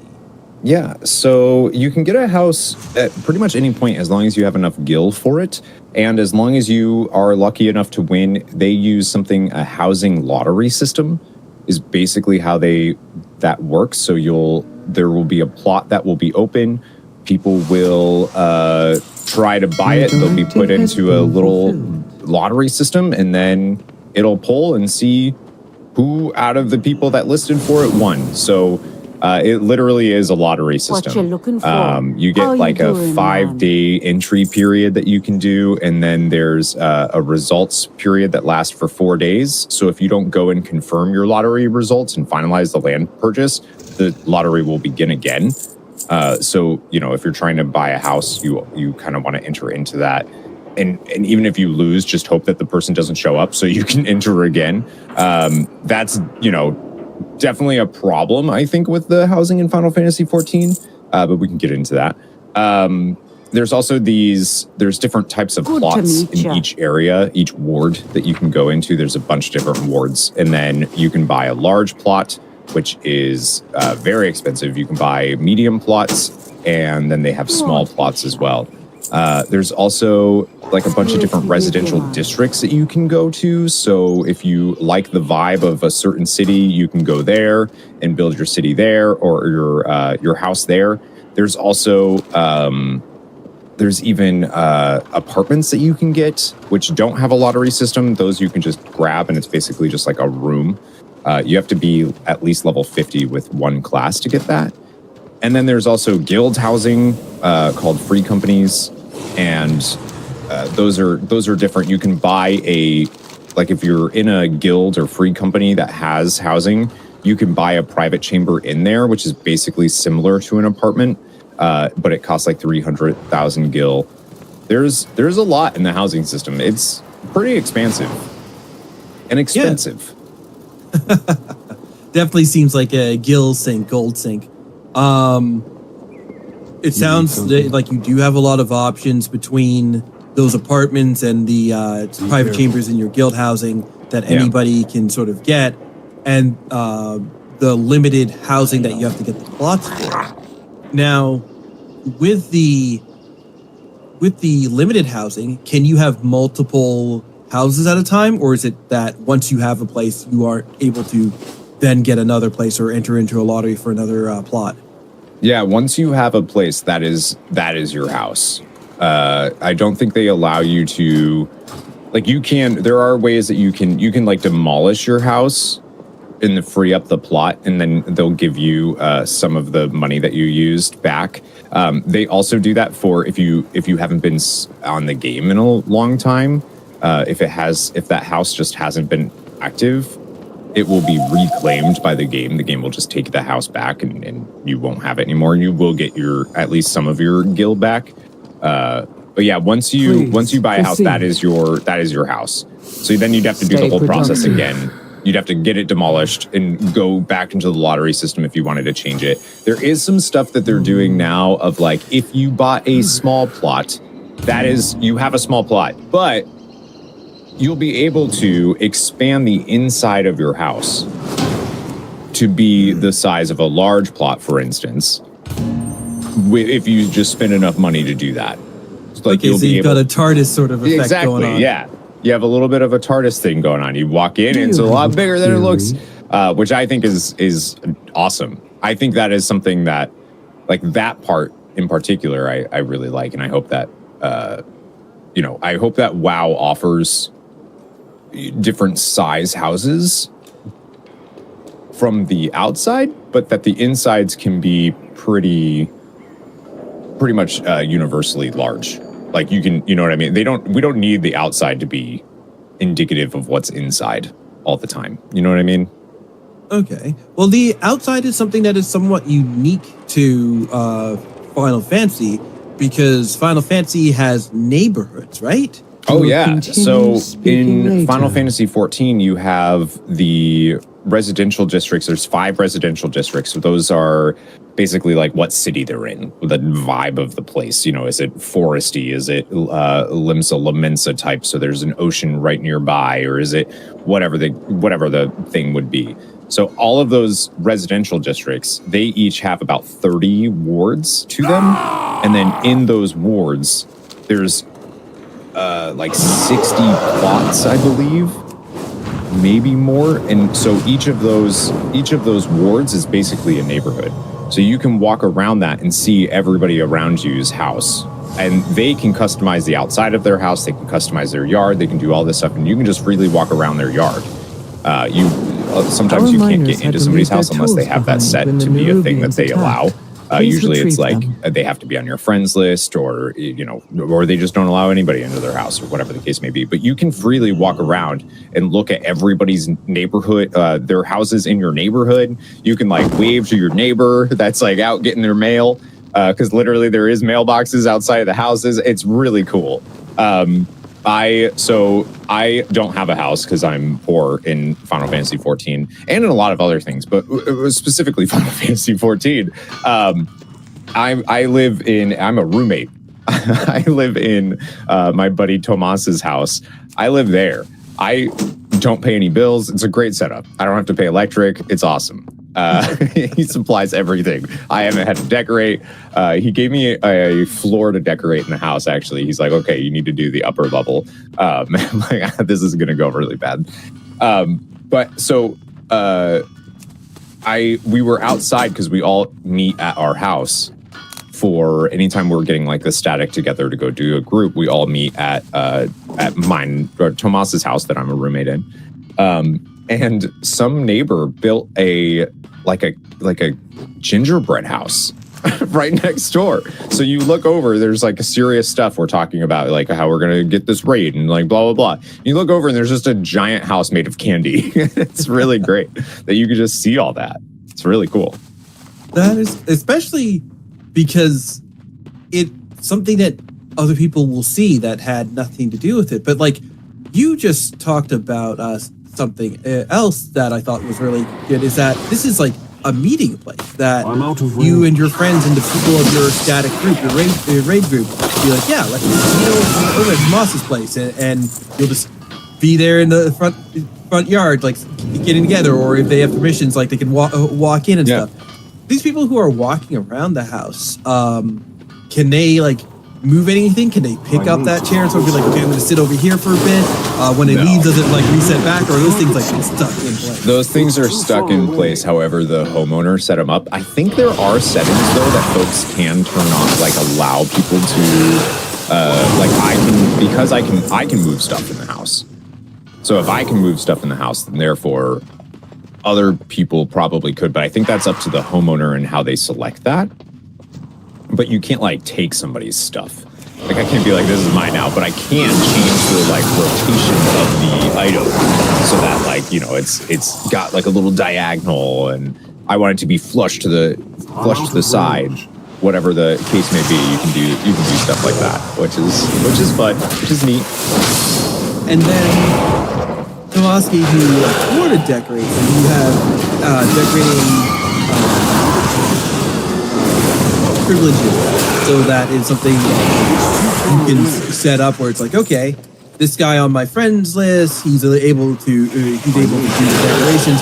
Does that mean that in a guild hall you can do the same thing where it's like officers or lieutenants and so forth can have these levels of permission, and the regular members, they only have this level of permission? That's all within this system? Yeah, the free company housing in particular is really cool because there's also so you have the private chambers where anybody will buy a chamber onto the house, and it just adds like, I almost want to call it like an instance. It just like spins up an instance of that private chamber. So you don't visually see that, oh, there's a new room now in this hallway. It's just you go to a door, you click on the door, a menu opens up, and there's a list of all the different private chambers that you can go visit. So it's kind of like that, but the free company houses also there's like company workshops inside for a free company airship and some personal construction stuff that you can contribute towards. You can use you can staple chocobos there and like you can feed them different things to change the color of your chocobo. You give them different veggies and fruits and stuff, and different combinations will change the color of them. You can do that with your own house too if you have a staple, but there's also the thing, if no member in the free company goes in the house, I think it's like 45 days, it'll be automatically demolished, which is, again, like those are some of the biggest issues. But yeah, a lot of I'm pretty sure too close to and someone correct me if I'm wrong on that, but yeah, they can do, you can allow a whole bunch of stuff with the free company and for the individual house. It's too far We've mentioned these limits.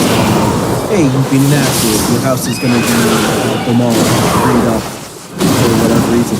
How long do the terms of a plot last for? Just as long as you're active, or is it just after a set period of time? Hey, you've got to go back into the level system. Oh, as long as you're still active, then you're fine. So the 45 days, as long as somebody goes into that house every 45 days, it's not going to go away. It's totally fine. And you'll have it forever as long as somebody's doing that. And then the player housing is, I believe, I think that's also 45 days. Okay. Yeah, so you can, I just had to double check to see. So you can share your estate, your house, with up to 3 people. So you can have 3 roommates living in your house with you, and it's actually the tenant system. They have a tenant system. You're subletting. You're subletting. Yeah. So you allow those people to use your stables, your garden. They can move and place furniture. Anybody in your tenant system can do that stuff. I don't know though. I'm gonna have to double check because now I'm unsure if the tenant system applies to free company housing.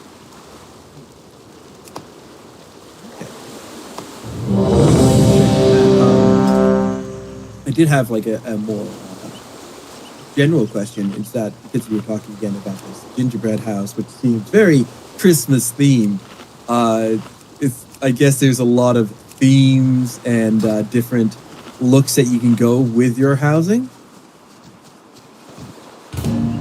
Oh yeah, and it's independent from where your residential district is, which is nice. You don't have to. So if you're in the Lavender Beds, which is a housing area in one of the starting cities, Redania. It's very forest themed. You're not stuck with a cottage that is of the same architecture type as Redania would be, or anything like that. It's like if you're in Orgrimmar, you're not stuck with architecture or Ogrimmar or architecture. You'd be allowed to like have a blood elf themed thing, even though you're in Ogrimmar. Like you can do that with the residential districts in Final Fantasy XIV.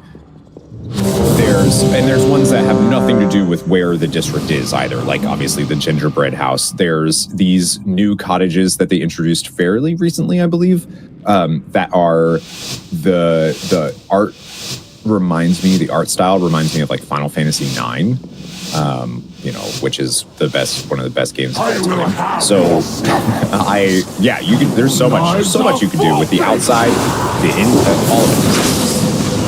The outside stuff in particular is something that, and I think we talked about it in the first the lost episode, where that's one of my big hopes for the World of Warcraft housing is that we're not stuck with, like, first of all, I want to be able to see everybody's external houses. Like I want to be able to see that. I want to be able to have that neighborhood that we can walk through and be like, oh, that's so cool that someone built that. That looks really cool here. Doesn't mean that they can like totally customize their house. Like I'm building a 3-floor mansion. Just like I just want to see what people chose to do with their gardens and stuff. I want to be able to feel like I'm in a neighborhood, not like I'm teleporting to a room. I'm using my Hearthstone and it's bringing me to a room that I can play stuff in, which is, in my opinion, is like the worst case scenario.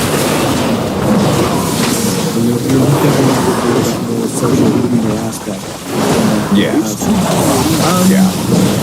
In terms of like, for your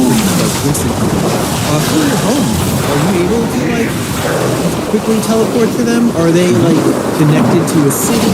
Like, how do you like get good from them? Yeah, so if you have a house or you're part of a tenant system or you have a friend or whatever that has it, and you're in like their party or whatever, friends, you can like right click on their name and teleport to their estate. It's the same if you want to teleport to your house, you just open the Ether teleportation menu, and it's just a menu, and you just click on the estate that you want to go to, your free company estate, and you just go there. You can just anytime. You're not stuck having to wait for a cooldown, or I have to go to the city first and then click on a list of that. That is something that you can do. Like if you're not on somebody's friends list, because this happens in Final Fantasy XIV, is they'll buy a large house and they'll RP it, turn it into a nightclub is a big thing that you'll see. Nightclubs are really popular. They'll have bars, speakeasies, stuff like that you'll go do and RP and all of that jazz. But if you're not friends with them, because they'll do like these huge events with tons of people all at the house, they'll give you like their address, which is like whatever the residential district is, the ward number, and then plot number, and you go to the address just based on that. I love that RP element of somebody hosting the nightclub in town, or the speakeasy and stuff, and definitely people being able to go to that party.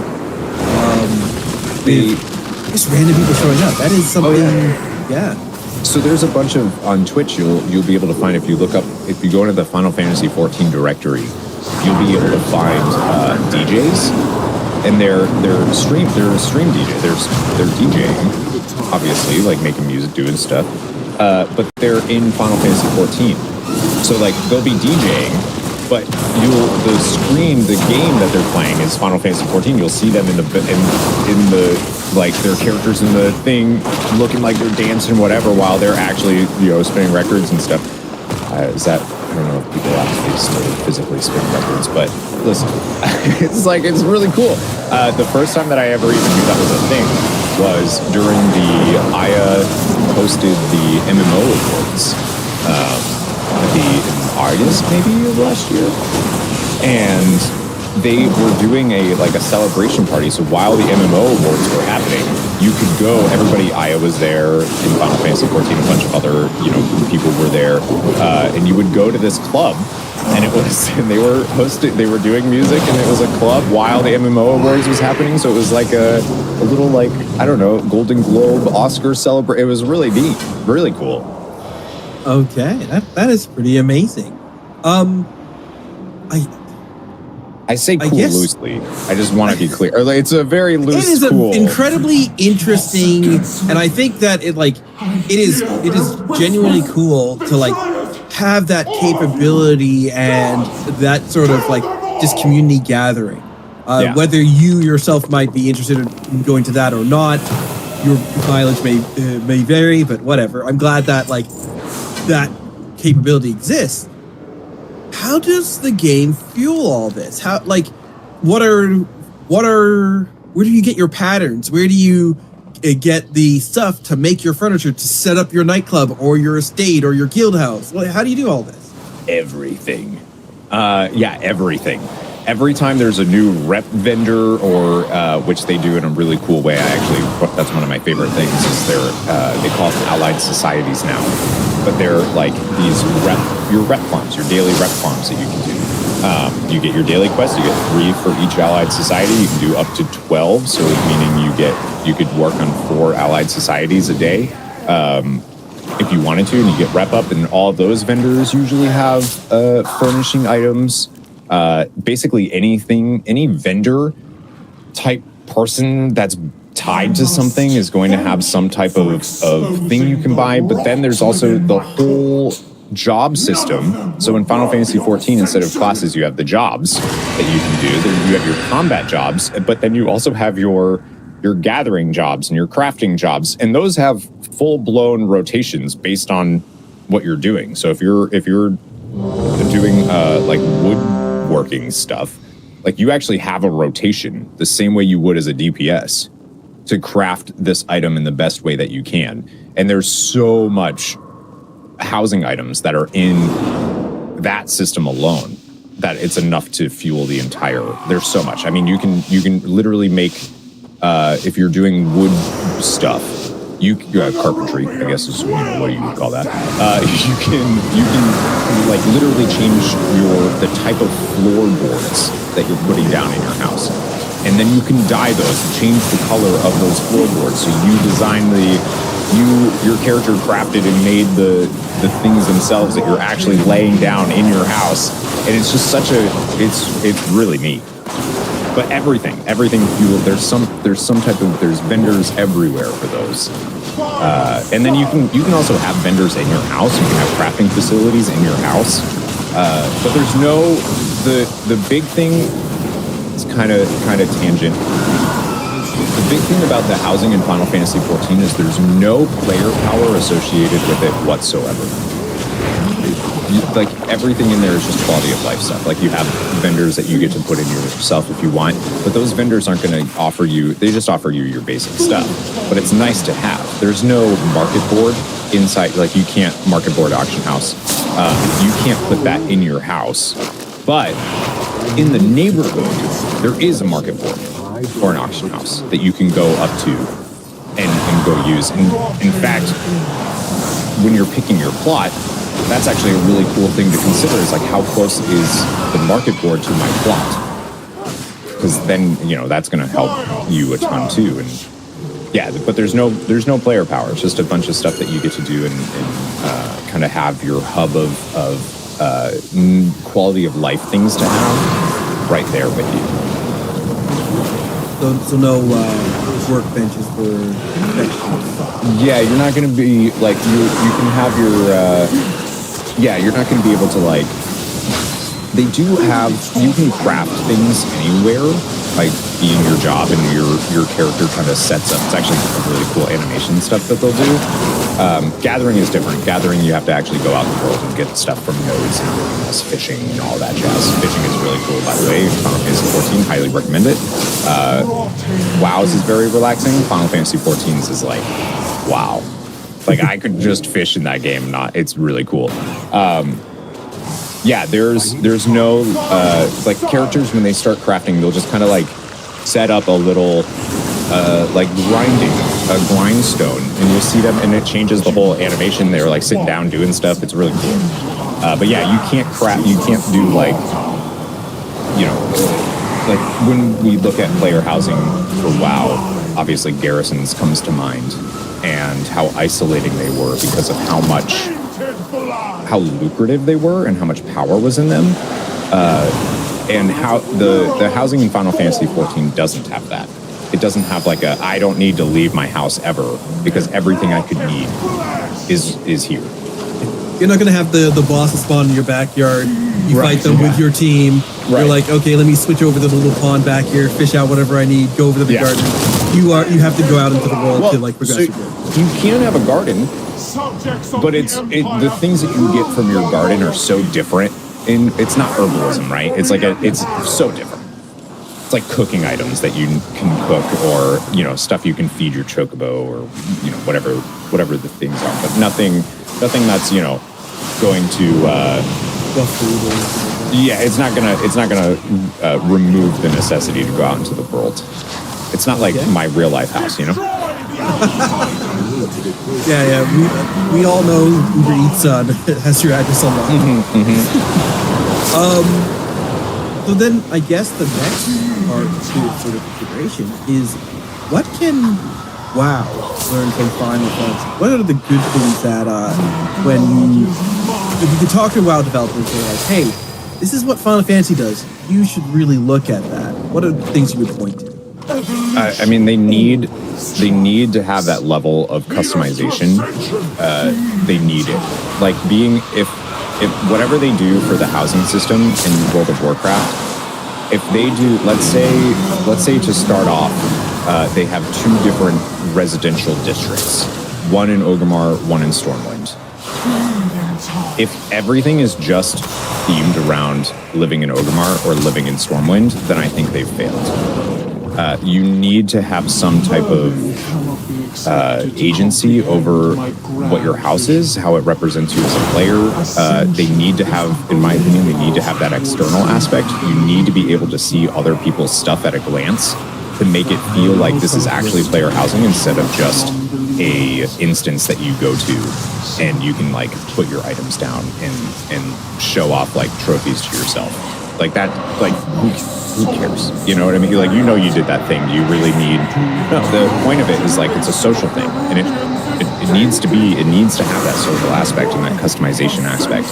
Even if you're somebody that maybe you don't want to socialize in WoW, being able to play The Sims in WoW is also a great thing too. You know, if that's what you want to do, is just like craft those things.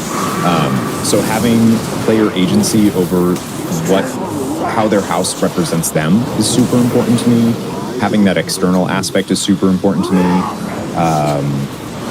I'm very curious what World of Warcraft is going to do with the warband system. Like, I can't imagine. Final Fantasy XIV, alts can be a thing.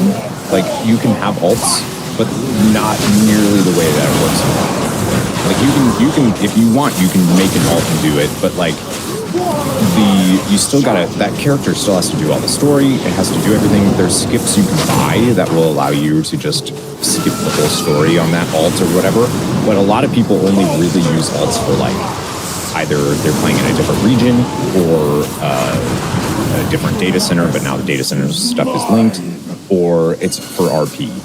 Whereas in WoW, it's like, I just want to play this different class, but you don't need that. So anyways, so you're not going to have a lot of characters in Final Fantasy XIV that all have a house. You probably have one house and that's it. With World of Warcraft, because there's so many alts, does that mean every character you have can have a house? In which case, they won't possibly be able to do the neighborhood residential thing. It'd be way too much. So I'm kind of feeling like they have to do your warband house. Like, that's your house is for your entire warband. So then they also need to allow some way of representing the characters in your warband to me, and I'm not sure how they can do that effectively. without like something like the private chambers could work. You know, like if you had a house and then let's say your Tauren shaman. I don't know why shaman came to my head. That's weird. Maybe the Tauren shaman has a room in your house, and that when you walk into your Tauren shaman's room, it's like however that Tauren wanted to set it up. It feels like that, but your house overall is whatever. I don't know, but I hope that they do something like that. And then the thing that I really don't want them to do, Manny, is the lottery system. Don't do that. Don't do the lottery system, and please don't do if you didn't log in 45 days, your house gets demolished. Like, don't do that. Been getting too close to the let's talk about that, because that is the most contentious part of it. But I think that is there to allow for the neighborhood to be not abandoned neighborhood, to allow for the community.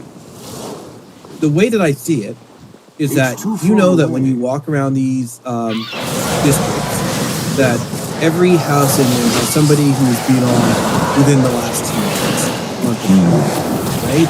So that they have been for some level of activity. As soon as somebody is not active during that, the house is demolished, it's freed up, another active person comes in. So your neighborhood retains activity. I need to get closer. Because alts aren't as prevalent in Final Fantasy as they are in World of Warcraft, people do definitely focus on a character more, and the house that they fought so hard for is very cherished. If you were to do away with that, how would you combat ghost towns? How would you make the server sustainable where people don't just like be like, yeah, I got a house, and then they just keep it forever, and we have all of these different instances that are spun up with maybe 1 or 2 active people in a district. Yeah, I that's actually a really good point. I don't think that there is a solution to that without being personally what I hope WoW doesn't do, but what I think they will do is I do think they will make it a Hearthstone type thing. You use your Hearthstone, your homestone, whatever, and you go to your room and your house, like you're inside of it. And then wow, Blizzard doesn't have to worry about any of that. They don't have to worry about dead neighborhoods. They don't have to worry about anything because you're going to your isolated house. That to me is like worst case scenario for player housing. Well, okay, worst case scenario is it just never comes into the game. But yeah, I think that's realistically the only solution to that idea. Or maybe they do keep your house can go away, and just increase the time on that. I think 45 days is like, that means if you're not subbed for 2 months, right? You lose it. And that's tough because of the way the WoW works is like, you know, the past 2 months of WoW, I wouldn't blame anybody if they're not subscribed right now. Save your $30 by not being subbed right now. If you know, Siren Isles doesn't appeal to you, you feel like you've done everything you want right now. But like, you know, maybe 80 days, maybe 90 days. 90 days feels to me like a great compromise. If you're not subbed to the game in 90 days, then okay, you know.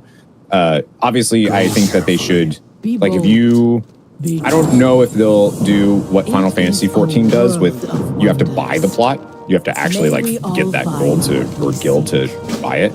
I don't think WoW's going to do that. I think they're just going to give you a house. Yeah, that's how I think they're going to do it, is they'll just give it to you. And so, like, if they're just going to give it to you, then find what you see. Who cares if it gets deleted because you were inactive, right? Because by the time when you come back, you'll just be able to get it again. Next time. But then people would be upset about having to set it all up again. So you right. believe that WoW is going to go with like, hey, you heroes, you've done so much for the world.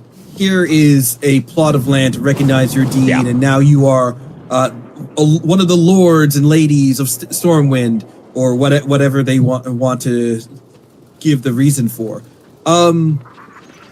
which means everybody is going to have an instance of it that is active in the game, and obviously inactive accounts, they can sort of like archive the data or whatever.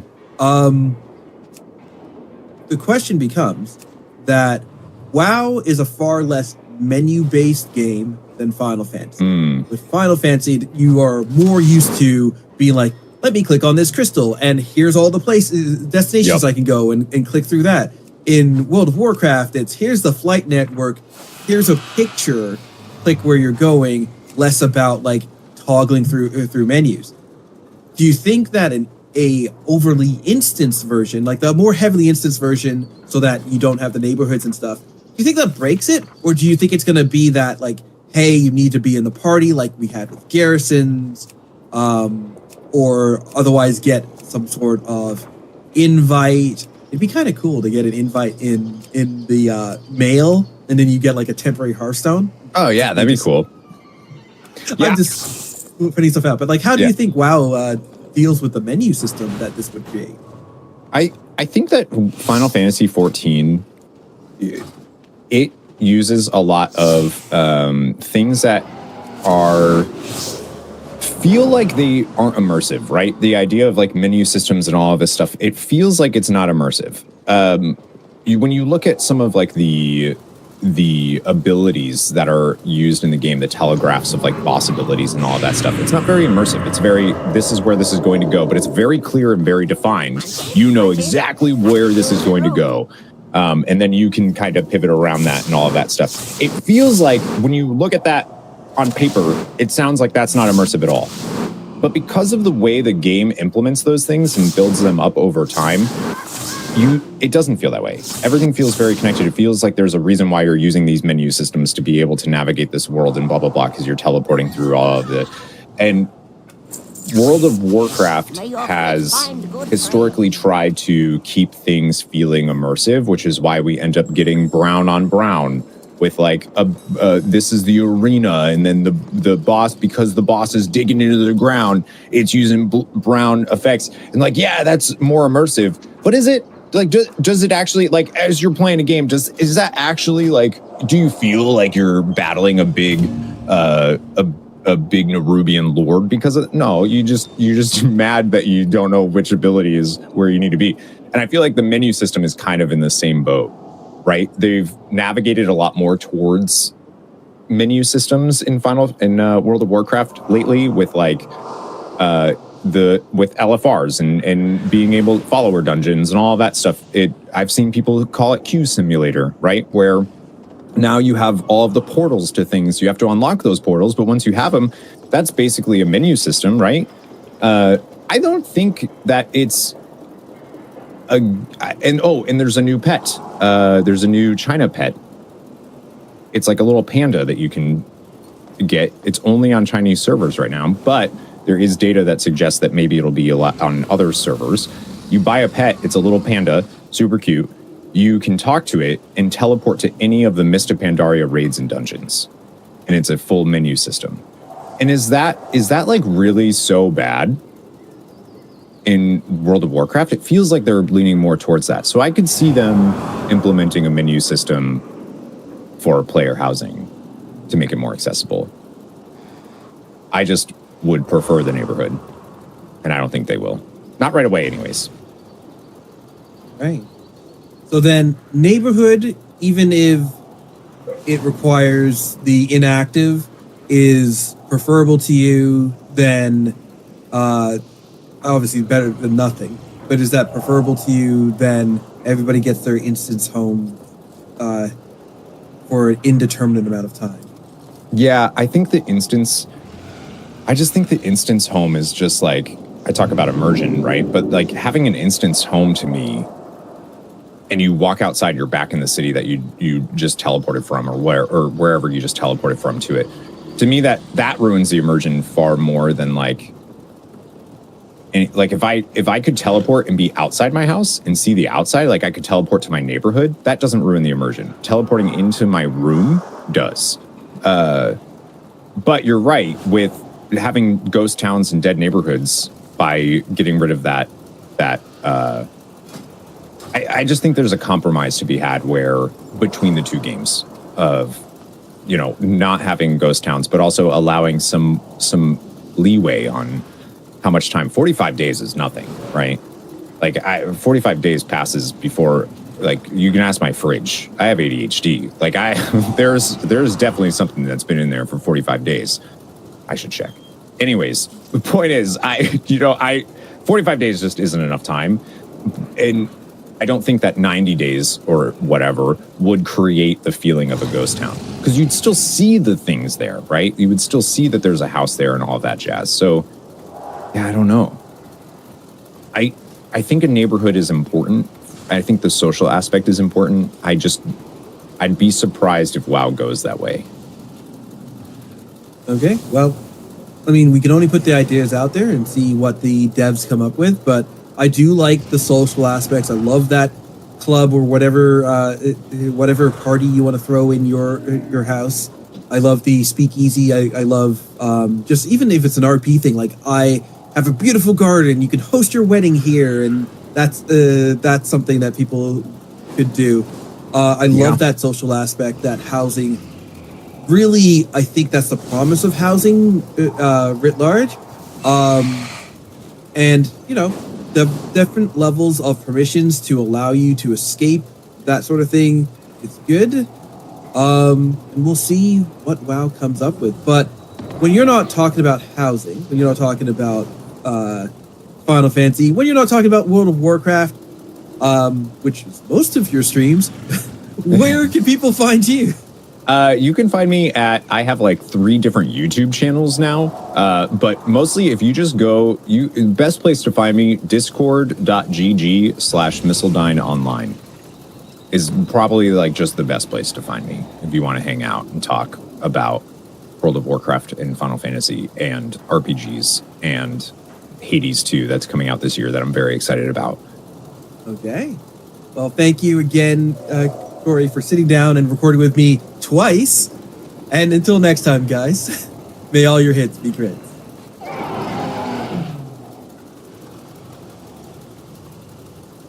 If you're a maintenance supervisor for a commercial property, you've had to deal with everything from leaky faucets to flickering light bulbs. But nothing's worse than that ancient boiler that's lived in the building since the day it was built, 50 years ago. It's enough to make anyone lose their cool. That's where Grainger comes in.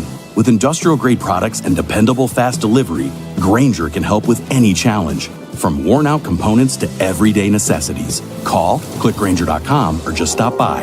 Grainger, for the ones who get it done. Audi greetings and welcome to episode, is it 54? Has this been updated? Yeah, 54, I think, of the Potty C. We are back after a couple extra weeks off than we initially intended. Life came at us pretty quick, huh? Yeah, we got some fires. Yeah.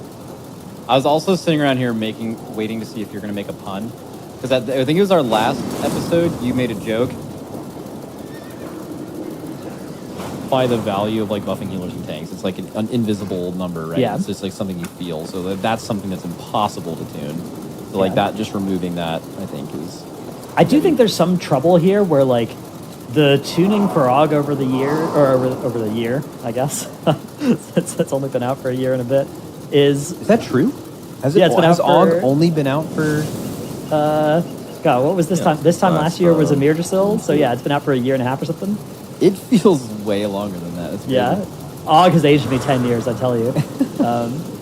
But yeah, okay, so it's still, like, I worry that them nerfing it to a point where, like, to this point, I hope it's still fun for the people that liked it in casual content when it first came out. I hope that's true, because I know there were a lot of people that was true for when it first came out, and I hope that the series of nerfs to it, that's still true. I suspect it is, because I suspect those people aren't as, like it doing 20% less value or whatever probably doesn't affect them too much because they weren't they weren't enjoying it really for that reason anyway. So, but I hope that the fantasy of like buffing your tanks and healers as well wasn't an important part for those players. Obviously, I'm glad because since AUG has been out, I think there was a stat that of the like 2,000, so in the 4 seasons it's been out or whatever, the 2,000 top keys, the 500 from each of those seasons, it was in like more than 1,800 of those. That's fucking crazy. Yeah. That's It's insane. And like probably if it's- you were to not show 5 seasons, that's mostly from one season where they kind of fell out. If you were to look at the other 4, I think it would be almost 100%. Yeah, it's been dominant in a. It had more representation, I think, than 22 of the other 25 DPS specs combined, or something. Feels like Rogue and BFA. Yeah, or like Windwalker and Legion. And that's been like a fundamental thing about the kit. And I do think the giving your tanks and healers value is a huge part of why it just was fundamentally always good. So hopefully this makes that no longer true. And hopefully they can now tune it so that the damage that it does means that it's a fine option at all key levels. I yearn We for a shouldn't day want it to where- die. No one should want... Like, it's just say, like, I know there's a lot of, like, built up, pent up, like, in August taking my spot, and there's this Mythic Plus thing where, like, the people at the top, remember how angry people were at the God Comp classes? They didn't want them to be tuned fairly. They wanted them to be fucking ruined, right? They just All wanted... our CEOs. yeah, and so that, but I think, like, reasonably, no one should hope that something they're nerfing from the top should just be unplayably bad. You just hope that it's good and not always the best. CEOs. But Speaking of, I go ahead. No, I would be very surprised if all goes away, and I hope there's one thing that Blizzard is listening closely to, and that is tanks and healers being complete dog shit. Because after this is gone, tanks and healers are going to be extra dog shit. Like, can you imagine tanks and healers existing right now without augmentation of Vulture? It would be a terrible world, and I hope by them nerfing closest cut, or what's it? They also nerfed those tank busters a little bit, so I think it's on their radar. I hope they that buffed by tank threat doing as this, well. Yeah, it's just like not enough, you know. Like they gotta do something big about tanks and healers. It's The goal been a should huge be problem this season. like they should be looking at the the M plus Q situation. They should be like, we're getting half as many tanks and healers signing up for keys as we need to. We should make tanking and healing more fun. Now, obviously, like DPSing is inherently more fun than tanking and healing for most players, right? Like that's just always going to be true. You can look at a game like Marvel Rivals, where it's 6 duelists or whatever every lobby, because nobody wants to tank or heal. Everybody wants DPS. The DPS is the fun stuff, right? But there are players that on the margins will play tank if tanking doesn't suck, and they've made changes to make tanking suck this expansion, and that was inexplicable and inexcusable, and they should revert those immediately, and they should make tanking fun. Like, they should make you powerful if you're a tank. You shouldn't have to be a god gamer to survive a key as a tank. You should, if you're a god gamer, you should be able to, like, survive with flying colors rather than barely survive. Yeah, exactly. And do things maybe some others can't, but it shouldn't. Yeah. The opposite is the problem. Yeah, like right now, if we're going into a key with, like, a mediocre tank, it's so bad. If you're going into a key with a mediocre Aug Evoker, it's fine. You're going to win. You're going to win by a lot. Exactly. You know what's the worst? The worst is the other roles that are always trying to take down the role that is, like, doing well. So, an example of this is when Bear Tank was doing a shit ton of damage back in Shadowlands, right? When it was doing a shit ton of damage, all the DPS players were complaining. They were like, what the fuck? How is this okay? Why is the bear out damaging me? And then they're just, like, not happy that the tank is performing well. And then in Dragonflight, when tanks were doing exceptionally well, healers are like, what the fuck? Like, why are tanks immortal? You know, like, let's nerf tanks. And guess what happened? This is, like, what it led to. Healers were just, like, not happy with the whole situation where tanks were immortal, and then they're just going in, doing these crazy pulls, and now the group has to suffer because of it. I don't know. It just feels like such a bad role imbalance, and there's always complaining. Good, but we need these roles to be good if people want to play them. Yeah, hard agree. I want to talk about some of the class change stuff they did, because I read a dev note that blew my mind. So speaking of augmentation in tanks, which are typically really high survivability, something we've pointed out on the podcast before is that Death Knight DPS actually have lower death statistics than every single tank, and Aug Evoker and Fire Mage and Rogues classes with cheat death, and they don't have anything like that. They're just natty, built like a house, and just this is written from a developer. Currently, Frost and Unholy Death Knights are incredibly survivable, often boasting lower death rates than tanks and other specs. From a fantasy perspective, it makes sense that they're really strong, but we think it's too far, whatever. We fully expect Frost and Unholy DKs to continue being one of the more survivable specs, but this should bring them closer to a more sane level. That's a crazy thing to type. But it is so true. They are absolutely crazy unkillable. And now I think they're right. I think they're still going to be extremely unkillable. But I think the biggest one is probably the Veteran of the Third War nerf, right? Their max HP is going to take a big hit. They nerfed like their passive magic mitt, which just imagine having a passive 8% magic ER. That is crazy. And then they're nerfing their little Maybe you can get around this if you play one of the allied races, because allied races don't have Veteran of the Third War. They have Veteran of the Fourth War. So maybe they forgot to nerf that as well. And it's a different name. That's a thing? Well, the allied races were after the Third War was over. The second wave of Death Knights, so they were in the first. Yeah, how did I know that, Max? I do know that. That's very core WoW knowledge. So, and that's not in these notes. So I'm just saying that could be an exploit available potentially for DKs. Well, not anymore. You should have saved that for me. Darn it. They made a change across all classes to where like different CCs. Like this is actually huge. Like because they've had an issue forever where like they go into a new patch and they think they know how all this works, and then it'll just be randomly a Azerite trait or a Soulbind or just some random stupid fucking thing that just breaks every CC you put out.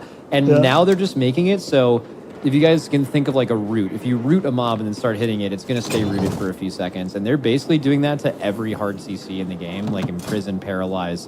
Not all of them, but like Imprison, Paralyze, Polymorph, things like that. Now will like take a few hits before it actually breaks. Same with some AoE CCs, like Blinding Light, for example. I think that was kind of fascinating. Like you can Blinding Light in a pack, and now maybe that'll like take a few hits, and like that makes that like, way better, like AoE CC. So, interesting. Yeah. My hot take is they shouldn't have done this to Polymorph. Polymorph should still be instant if you take one poke of damage.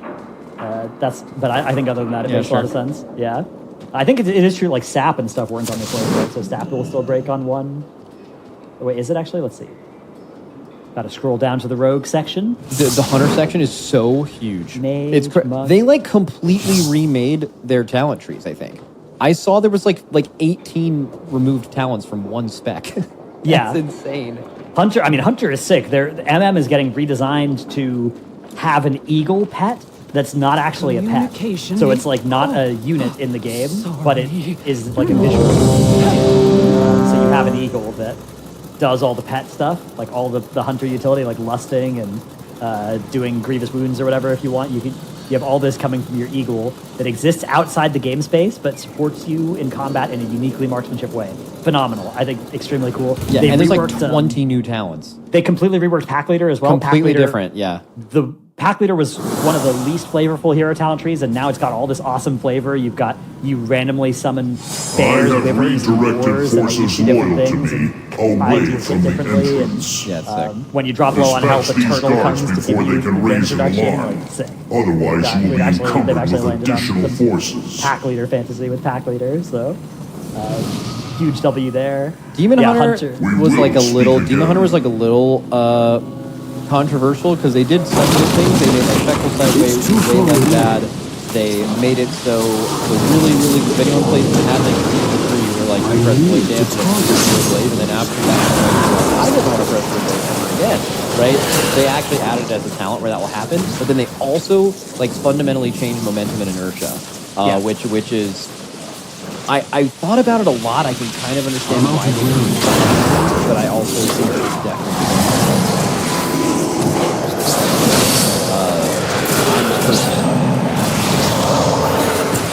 You guys see any tanks? Tanks of Demon Spike's 2-second increase per use is definitely a lot better for coverage.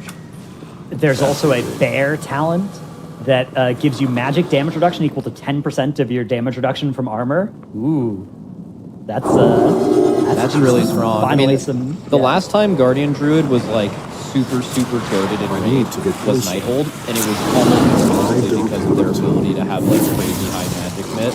And then because of that, they were like, it kind of got like ripped out of their kit because it was so good, and then they've kind of been beating that for a while. So getting, 10% magic, I don't really know exactly how it's going to not be 10% with armor. I think how much armor you have left. So the thing about armor is that armor hits diminishing returns pretty quickly, but I wonder how this calculation is going to work, because if it gives you like magical damage reduction equal to 10% of your armor versus VR value, what does iron armor do? Yeah, Iron Fur does get stronger, but after you get like the third step of Iron Fur, you're getting very good at Yeah, but it's still a really big number. Like I feel like it's gonna be like 8%. Probably. I think you can. Yeah, if you're exactly if you stack up some furs, which is not a huge number, but unlike there's two talent points. I don't know how like competitive the talent points are for Druid, but I could definitely see like a 4% magic. Yeah.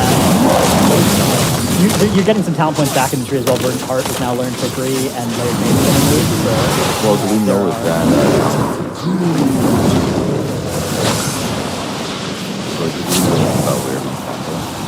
There is they updated the talent calculator, so I can because okay, so one thing I want to mention about the talent calculator too is I definitely have been like really vocally against how bad the Druid tree has basically been since this was initially implemented, and then they like made some changes to it, and it's still really bad.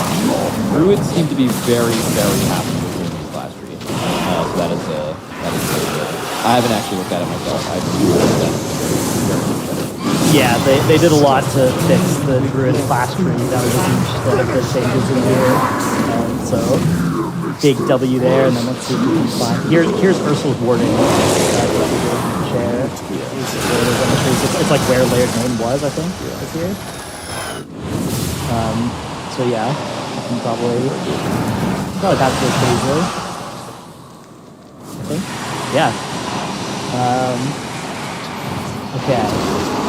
Any other stuff we want to talk about from the yeah, I'm browsing it now.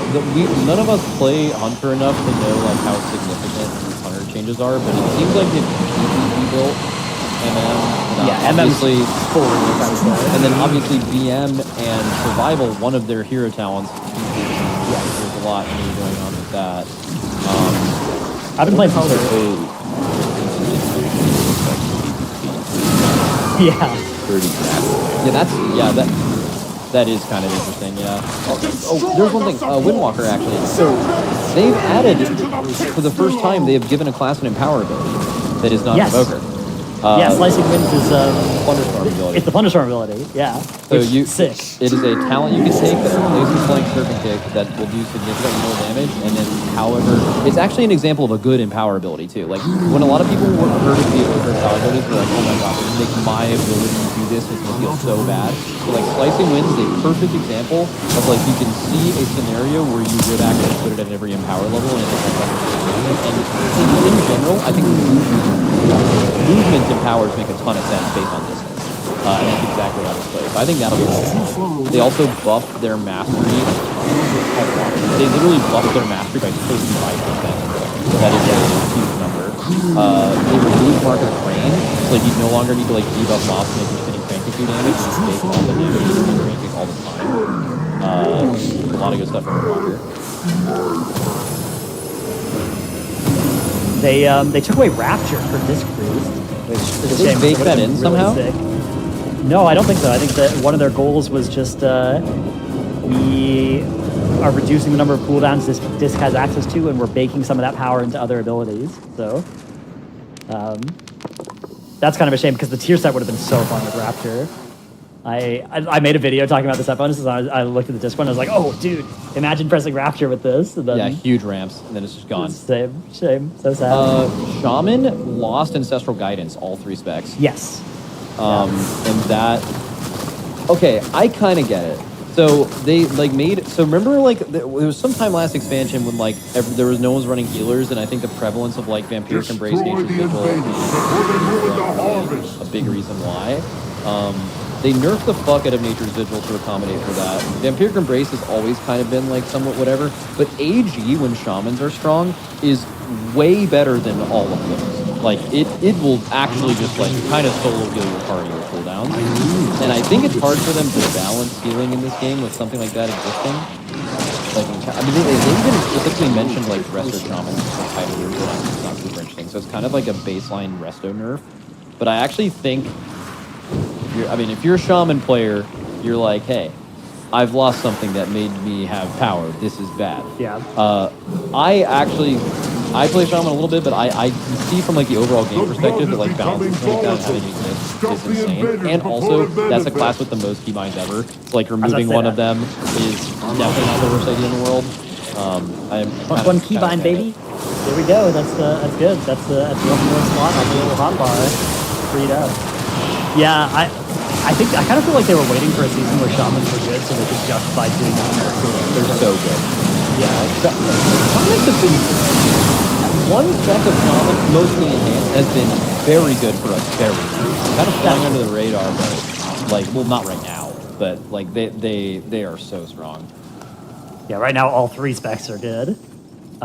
They did a bunch of changes to enhance as well to try and make it so you actually feel like your melee abilities are not like a melee alley shaman. They took the damage away from your spenders, which like definitely enhances damage was way too much if it was coming from spenders for sure.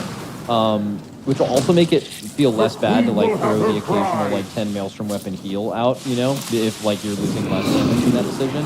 Makes the other abilities do more damage, and they also made it like just like a little quality of life thing. Like when you're pressing Prim Wave, you now press Prim Wave and then you press Prim Wave keybind again, rather than like Prim Wave and then Lightning Bolt or Prim Wave and then Tempest. Same thing for Ellie, where it's like more immediate and it's less like. It's not button bloat, it's just simpler. And if you've played Enhanced, them making a lot of those decisions more simple is absolutely yeah. Oh, another thing. This is huge. Flashing Flames. Really, really bad passive that makes it so like when you use your Lava Lash on a target, previously it like buffed your Flame Shock by 100% on it. And your Flame Shock does a ton of damage. So like you'd have to tab target mid-pack, kind of similar to the Mark of the Crane, but way more annoying. And now they made it so Sundering AoE applies it. And also there's a talent where Sundering will reset itself constantly, which gives them more stops and like more ways to like spread lashing flames. Quality of life, absolutely insane from that. Yeah, enhanced. I think there's a new visual coming from Crash Lightning as well. Crash Lightning's visual, animation, and sound have been completely revamped. So, I'll have to see what that means. Hopefully that's cool. Yeah. Did you see the raid bosses, by the way? Yeah, dude, one of them is called the One-Armed Bandit. Yeah, I didn't see. So you can see in the actual WoWcast thing, they definitely kind of showed a lot of the bosses off. The Cauldron of Carnage is like King Kong versus Godzilla, the like two mechanical like gorilla and dinosaur like going at each other, and it's like the god thing. Rich Bird is like the third boss, obviously super dramatic. Probably got kind of a mean boss with some fashion going on. And then what's his name? Rocket Monger Lockenstock. That's a boss name. And then I do have a little concern. It's probably an orc, so maybe I shouldn't be. But Muggsy Heads of Security sounds like a 2-target second to last boss, and we know how that goes. But I thought it was like an ogre, like Cho'Gall, right? Muggsy. Yeah, and it has 2 heads. That's 2 heads. That's what we're hoping, right? Because the council multi-target second to last boss is boring. The hit rate is way smaller, so I'm a fan of that. Who is the One-Armed Bandit? What is that going to be about? So a One-Armed Bandit is a nickname for a slot machine. That's a slot machine operated by pulling a long handle. How do you know that? I'm a knower of things. I'm a general knowledge expert. So yeah, you know the slot machines that have you pull the arm on the side. That's why it's a one-arm. One arm. None of it be like this. One arm. Oh, no, I don't think we know. No, like the One-Armed Bandit is IRL slot. So maybe we're doing a slot machine fight. Maybe like a Spoils of Pandaria kind of thing. Which, by the way, was an excellent raid boss. Very good fight. Yeah. The first dungeon boss, his name is Big Mama. And the last boss is Giesel Wigazap. Holy shit. What a fucking name, man. Oh, and there's Swamp Face. That's one of your characters, isn't it? Swamp Face? That sounds like a Max character name. That is never a Max. I mean, it's a great name, but no. Yeah, I suppose. Demolition Duo as well. And then, oh man, I don't know. There was one point, I will not be able to find this in time, but if you want, in the WoWcast, there's like a moment. I found it. There's a moment exactly at this point in the video where you can see, like when we're looking at these cars, we don't know exactly like fast or like whatever. They kind of show one of them drifting around in a circle. It's fucking zooming, and it is drifting crazy. Like, here, let me put it in the thing. So it's just exactly at that time. Just play it, and you will see like the car driving for a second, and then look at the one drifting around in a circle in the middle. Look how fast. Oh, we can all see it. Yeah, turn the sound off. But like right here, it's right after this. Look at the car. That thing is fucking moving. I think they said it's going to go faster than dragon riding at max. I cannot. The cars are going to be so fucking. Yeah. Dude, I'm gonna have so much fun with this. It's like the flavor is there. They've got some cool mechanics. They've got some cool ideas. They're doing a lot of cool stuff to the classes as well. Like these class changes are overwhelmingly a dub, I think. Yeah, and also we're gonna get to wear Source and Circlet for the first couple of weeks or months of this patch as well. So that's positive. Yeah. Down. Go for balance. All right, I think we did it. I think so as well. And Yeah, we have no Patreon question because this was like an impromptu. We lied that we were going to not make one. We will definitely not. Right? There's no chance we make one next week, right? Like Christmas is when we record it. Like I'm literally hard Christmas. gone. Okay, so we will not be lying. We are definitely not having an episode next week. But some people have not lied so far. A lot. We've lied a lot. Yeah, on cooldown. We also make stuff up all the time, which is 100%. great. You guys seen the tier set models? Got any? Oh, here's our yeah, Patreon okay. question This week. What's your favorite tier set model? Mine, okay, so the monk, I like what the monk is trying to do. It like looks kind of like Dragon Ball Z Super Saiyan shit. I think the mage one is like really unique. And then I really like the warlock one, but I heard a lot of warlocks are like, we've seen some stuff like this before. Here, look at the monk one. There's Evoker, Hunter. That's like, look at mage, dude.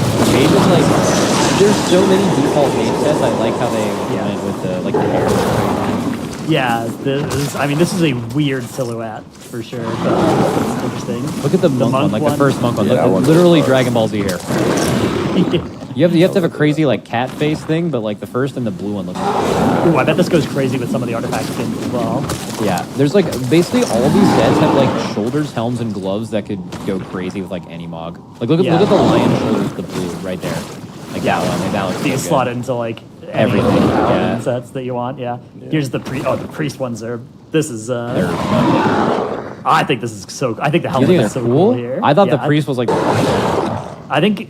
I don't like some of the later colors here, but actually I feel like this is Oh, Rogue is sick. Scroll down. Look at this shit. Fucking pirate.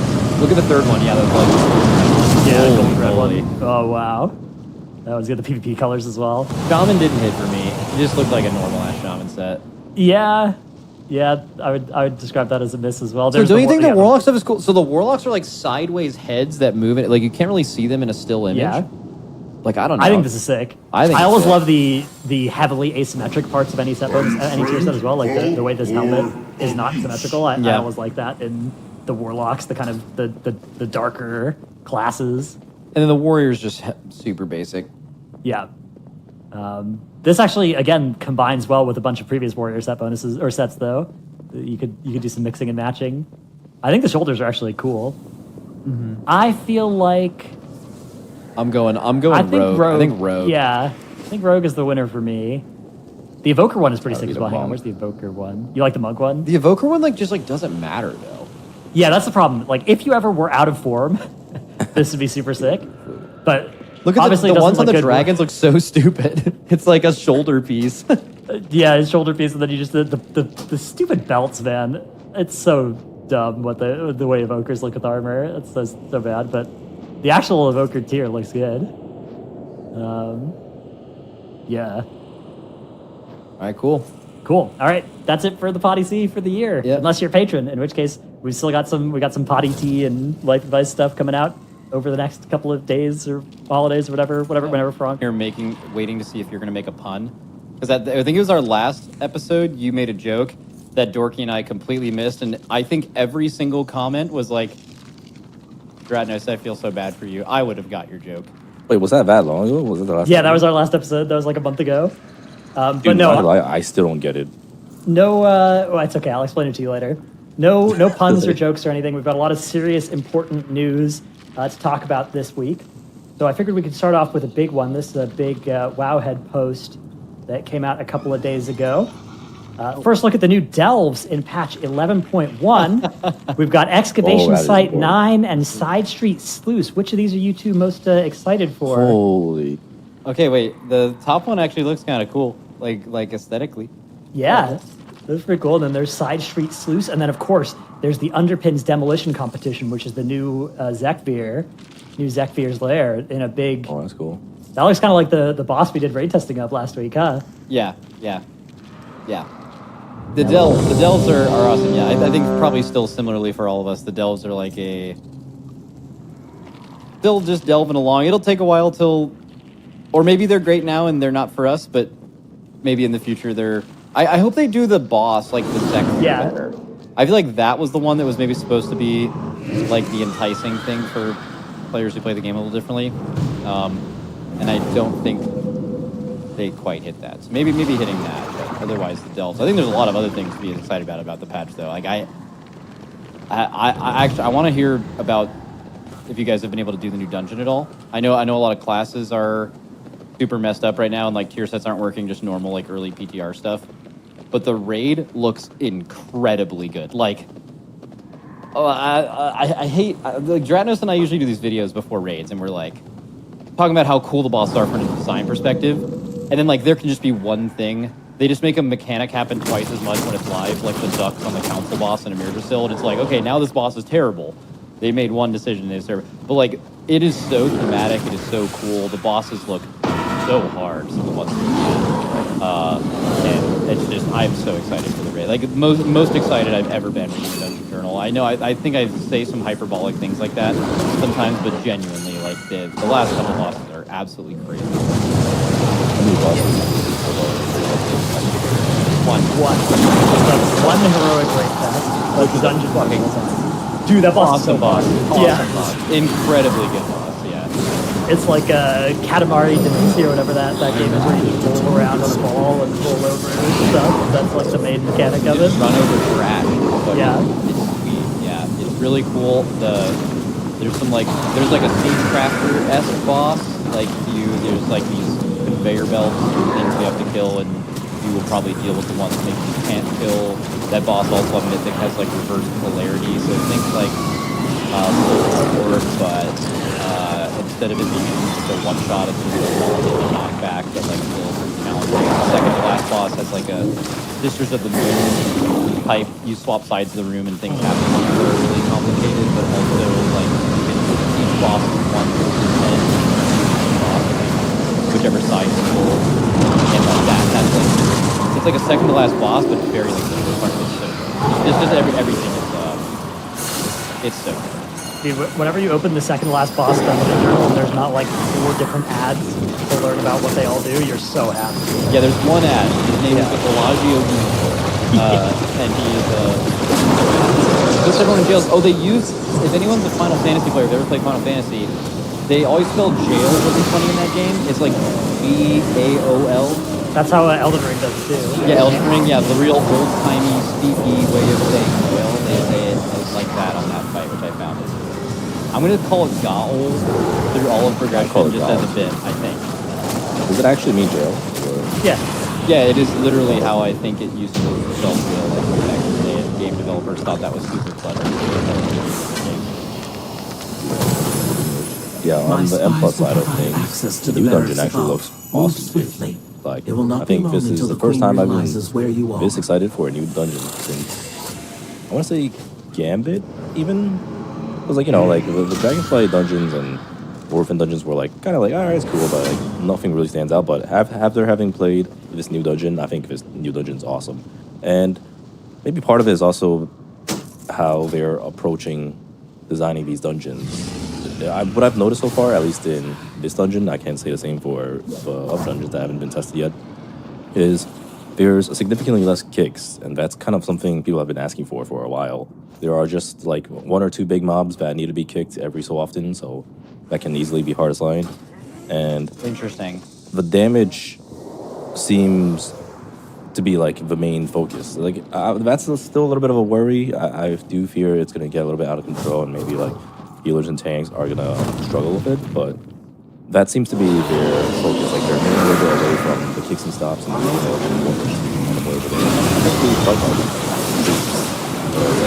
wouldn't it be better if you just kind of like you take it just like it just happens? Yeah, exactly. Then you can design an experience you want people to go through. Kind of the problem with that though is like that affects infinite scaling in dungeons a lot more. Like that can make your next key level up like just so much more noticeably annoying if just so because like really the only reason that infinite scaling really works and why people can do super high keys is actually because you can stop a lot of that damage. When you design a lot of it to go through, I think a concern could be that there's actually just so much damage when you start scaling it up. But that's like a kind of cross that bridge. There's other ways to mitigate that problem, I guess. But I wonder if that also means that once we see the like finalized versions of the like the what's this? The War Within dungeons, and then also the ones they're bringing back. I wonder if they're going to scale back those the same way they're going to have this dungeon. Like if it feels like design-wise different, I wonder if they'll do that to those two.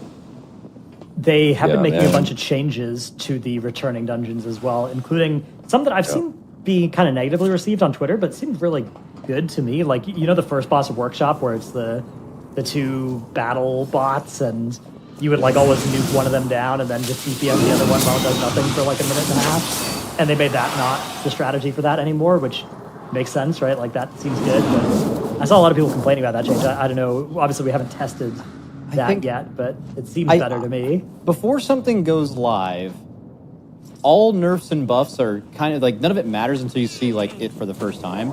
So I think what people have a habit of doing is they see anything being remotely considered a buff, even if they don't see the offsetting nerf or like the design reason for it, and they're immediately mad. And same thing with nerfs, like oh they're nerfing this, like that can be completely different.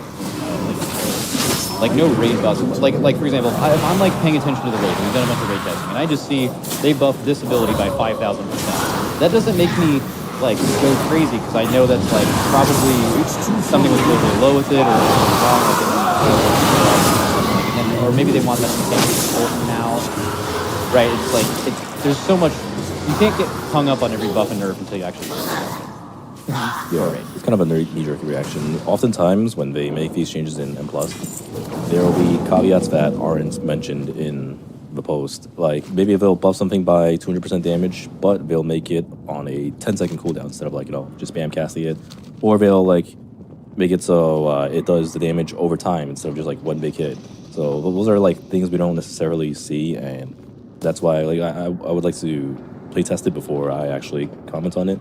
But I do remember seeing some post. Apparently there's like a PC gamer, I don't know if it's like an interview or just like an article or what, with Ion, and apparently it was like talking about how the state of M+ has been pretty bad in War Within, and it seems to be their top priority. I don't know if like that's like an actual thing. I didn't like really read into it 3 days ago. I didn't even hear about this. Yeah, it's actually kind of interesting to look at if we want to just like look through it. Yeah, apparently very good idea. M+ is like their top priority or something. Yeah, it's like their...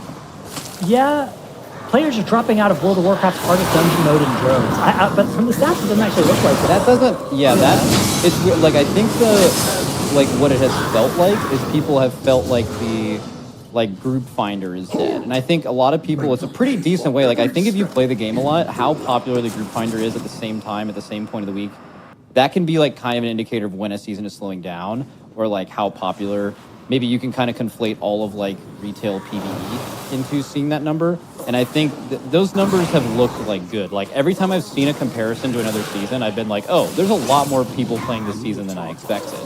Like, 'cause I think specifically the one that keeps getting brought up is not, it's going by total Mythic Plus runs, and it's not accounting for the fact that 10 key levels have been removed, and those have been replaced with delves, which are, there was definitely people. That's actually kind of mentioned here too. Right. That's actually we added delves, yeah. And this is also coming from the Raider Owl guys, and they have like the stats that we don't necessarily fully have, because they do have some stuff extra. It's kind of mentioned in this post. So yeah. I think it's supposed to be like relative. It's supposed to be like relative to the beginning of the expansion. There's not usually as big kind of the TLDR. Yeah.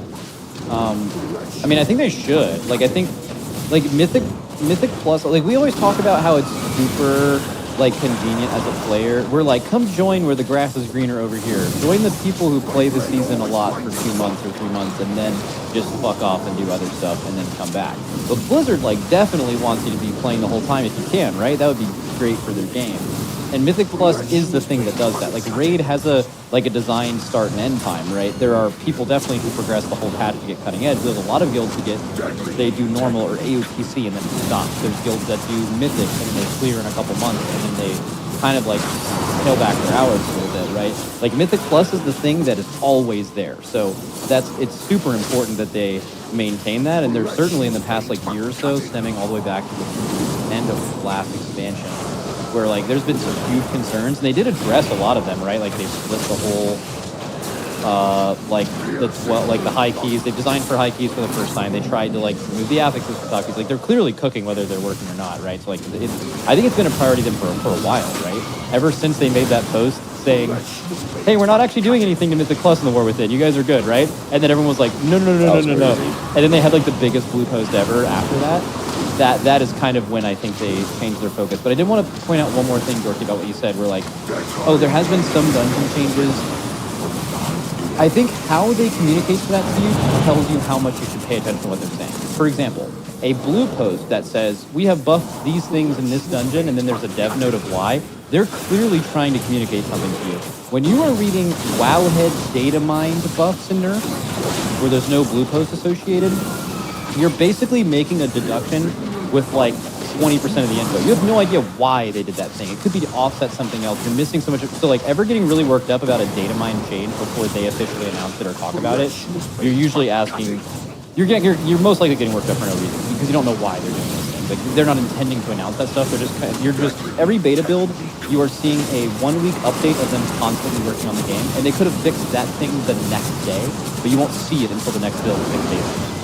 So like, usually stick to blue posts if you want to get like super mad. That's the like key to getting mad. You gotta know when to do it. You know, that actually kind of says something too. Like, I kind of wish they would talk more about like what's happening with these dungeons. Because having to like rely on Wowhead data mine posts has always been like janky, and like a lot of people already look at this. So why not just make an official blue post about it and kind of just bring up points? Yeah, that's like something that I've been playing a lot of PoE, and they had their major announcement patch yesterday, right? And I actually like really liked how they just kind of like sat down and just went over exactly like what is changing and why, and how they're just like super transparent about like what they wanted to accomplish. And I kind of wish that was what we had for M+2. Yeah, I mean, I think they do make those posts for M+ pretty often, but it's the way that WoW works, right? Because you have a PTR. Any changes that, like, as they're working on them, just get immediately data mined, right? And it would be a lot of work for them to, like, always get ahead of before pushing anything to PTR if they had to make it in a blue post.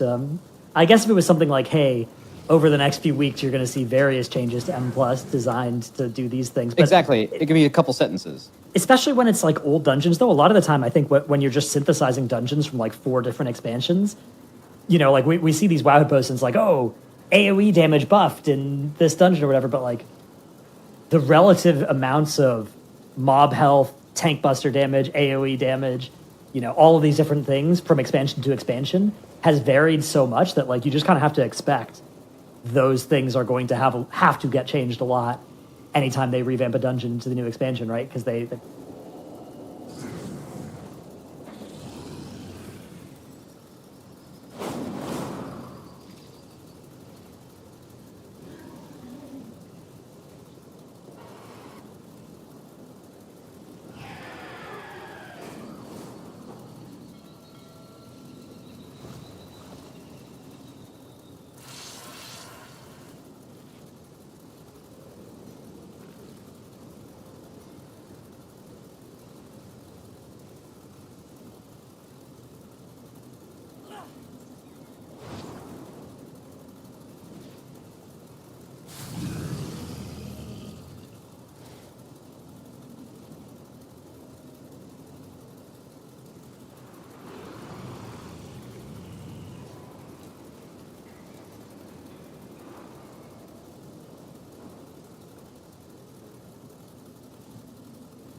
Fallside Outpost needs someone to scale the falls to find unique reagents.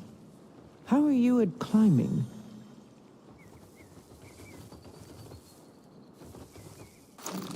Fallside Outpost needs someone to scale the falls to find unique reagents. How are you at climbing?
Thank you for collecting those rare reagents.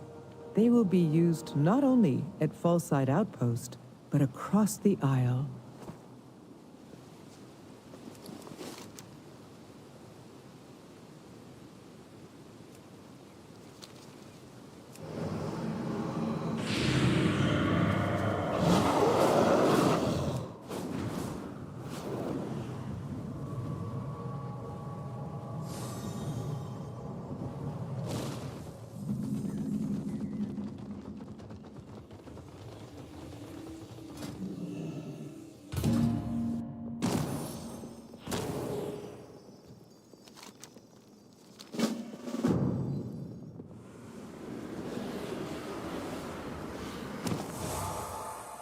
Candle gets weaker when you move. Watch your steps.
Greetings.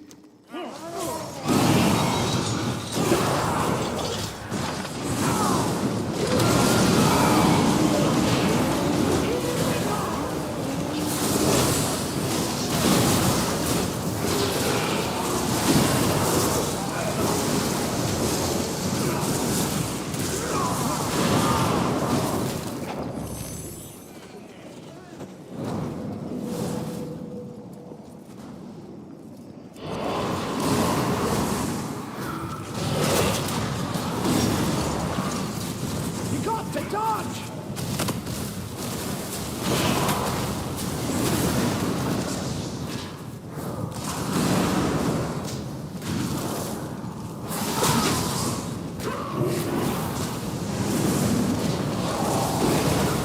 It can't end like this!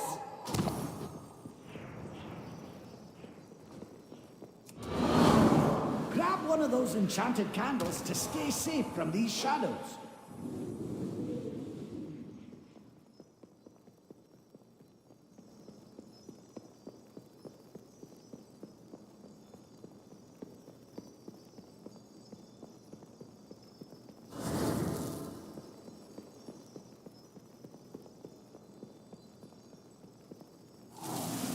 Fantastic!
This was once a place of peace, a place for eternal rest.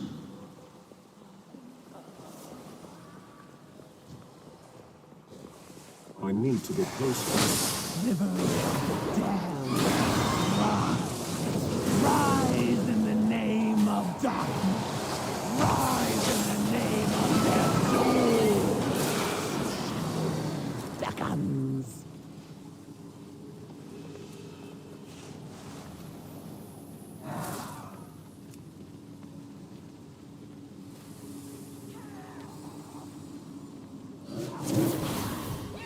I'm out of range.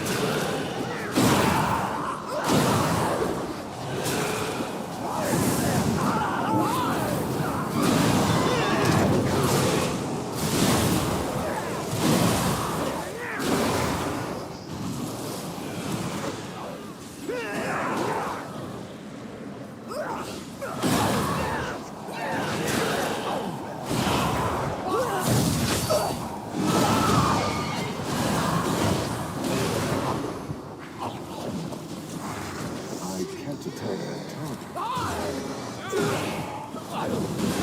I'm out of range.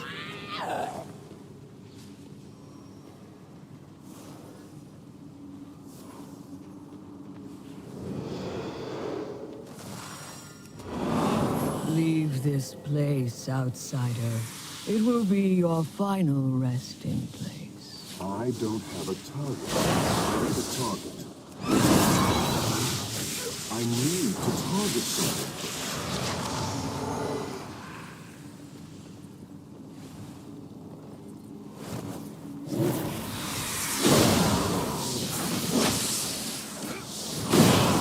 It's too far away.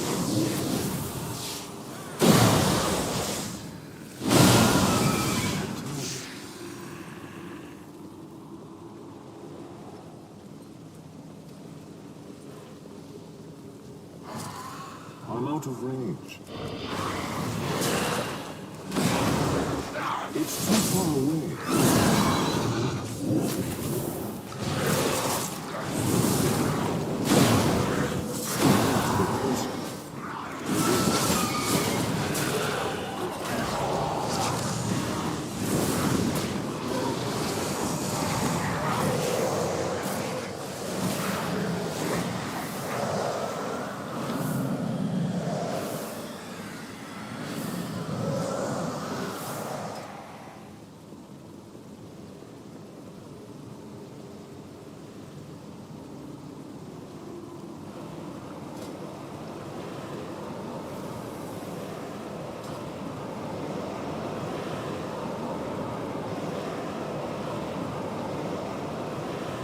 Ancestors of the shadow, shine in the darkness. Lend me your strength.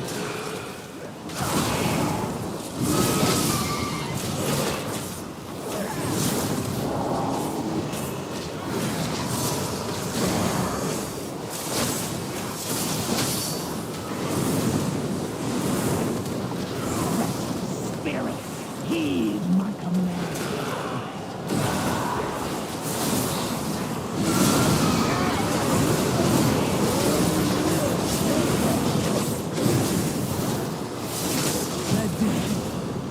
Shall rise again.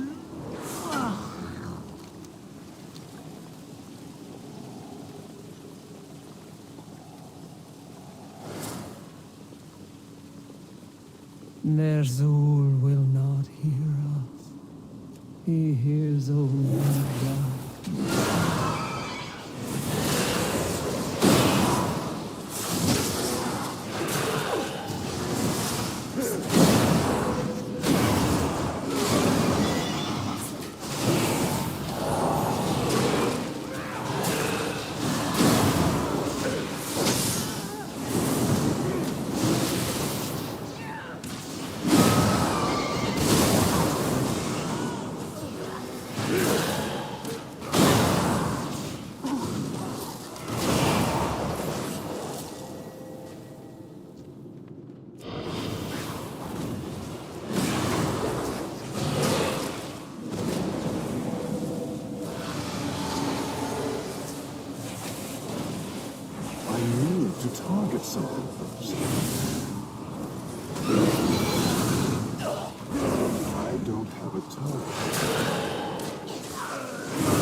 I need a target.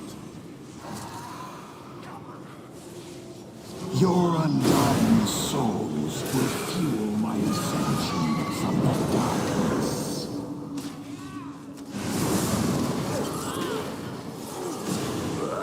It's too far away. I don't have a target.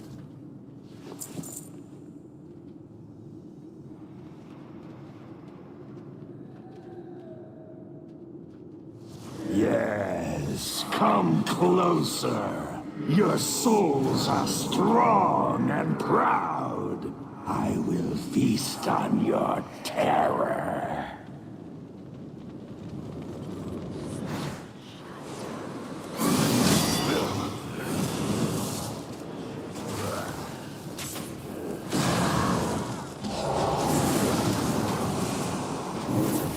None escape the void.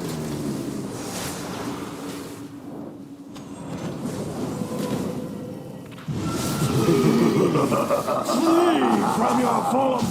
You are just maggots, swarming to the corpse of a dying god.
I don't have a target. I need a target.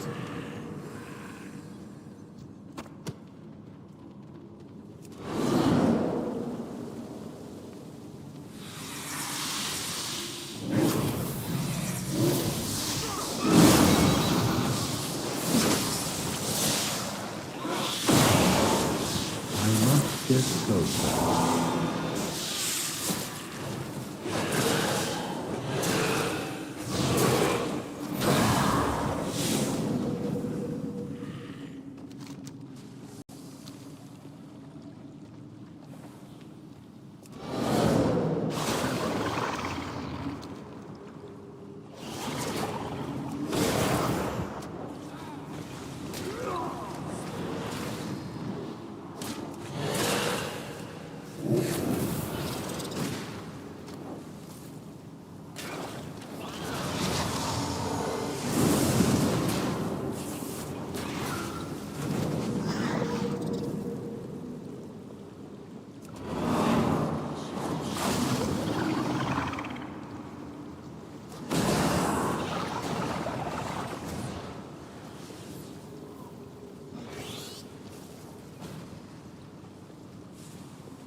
It's too far away.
I need to get closer.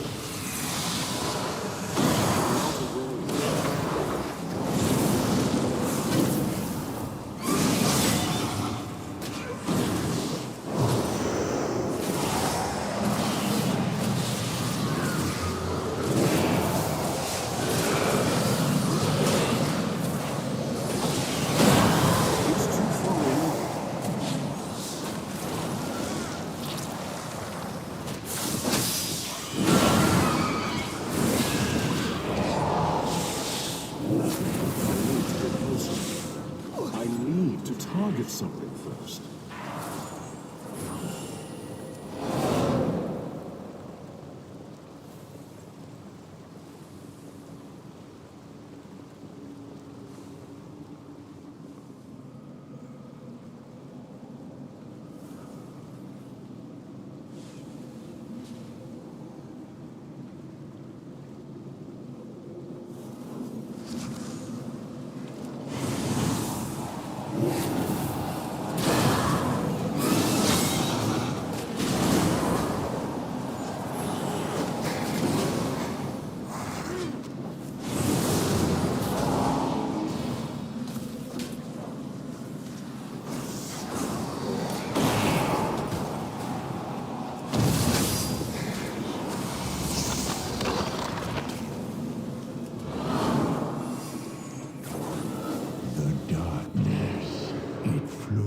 Within me.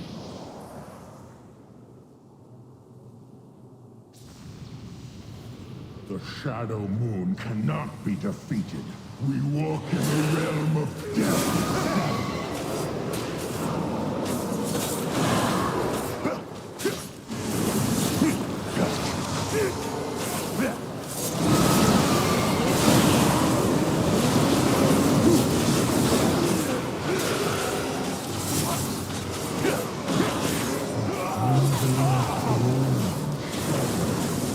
Army of the dead, arise!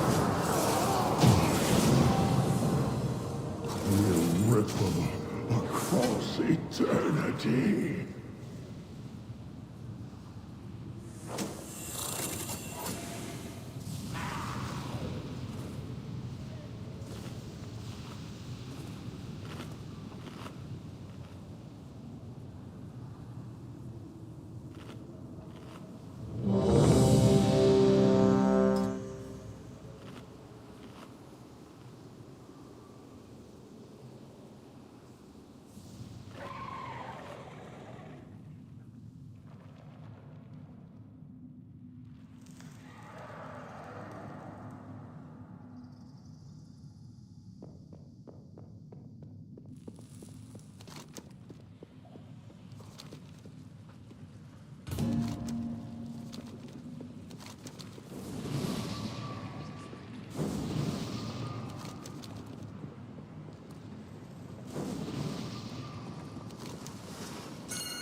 It's too far away.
Well done. The Queen is furious over the destruction of her experiments. Keep pushing.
I'm out of range.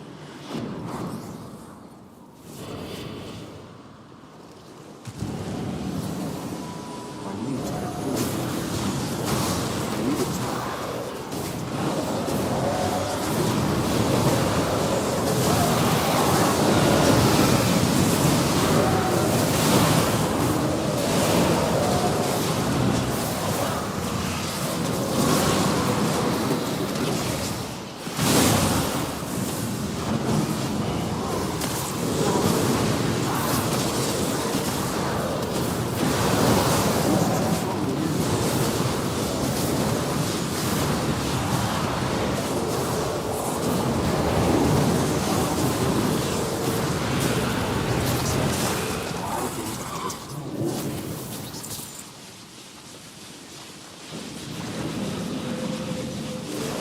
I need to get closer.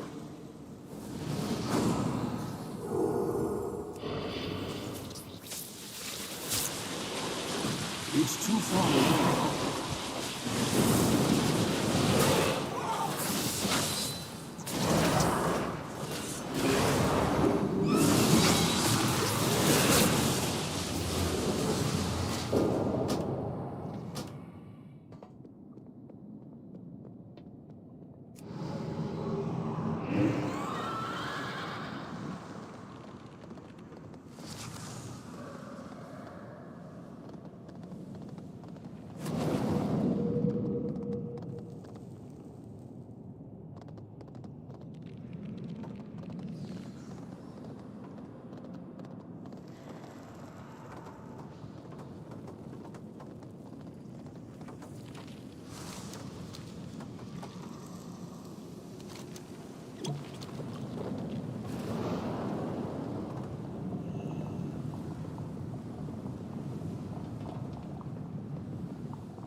everywhere.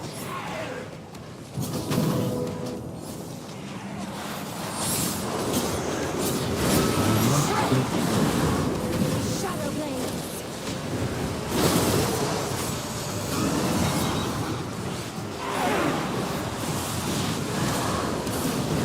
Void take. Got it.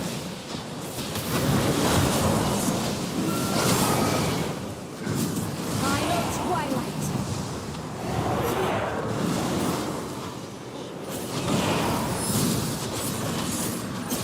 Cut to ribbons. You cannot escape my blade.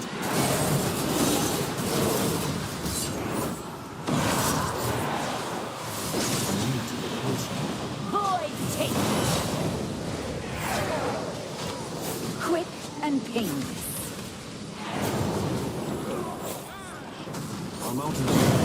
Surrender to the night.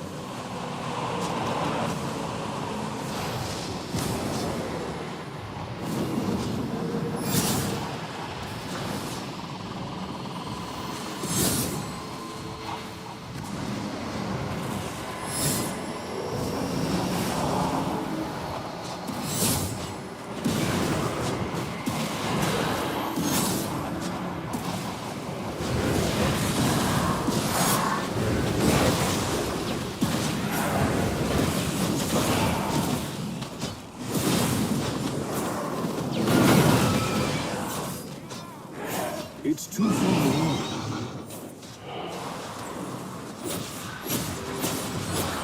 Marked for death.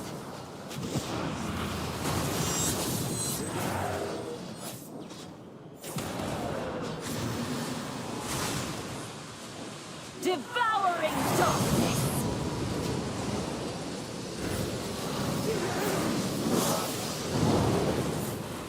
Final twilight.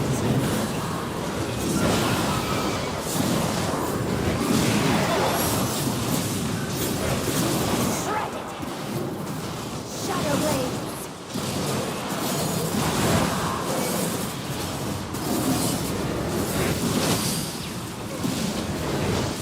Void take.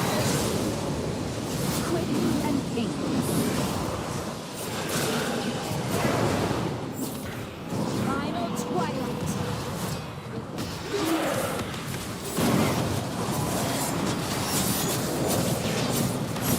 Cut to ribbons.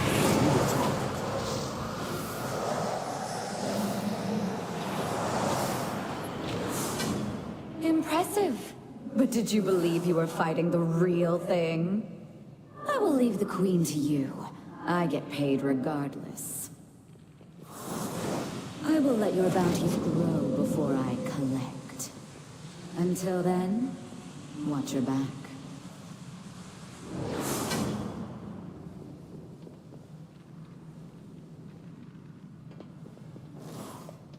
I need to target something first.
I can't use that.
Work cycle interrupted. I have an extended supply of goods for Outlanders.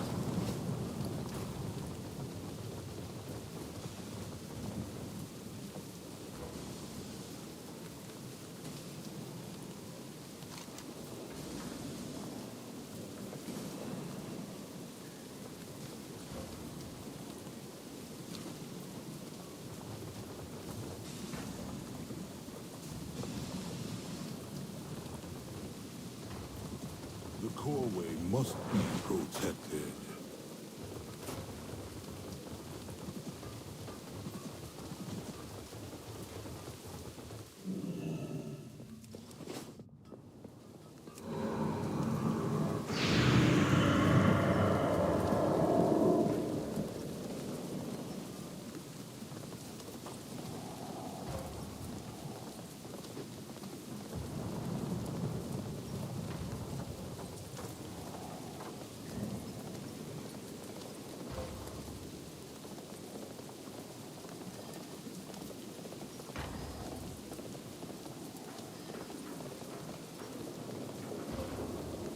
Do you have a query?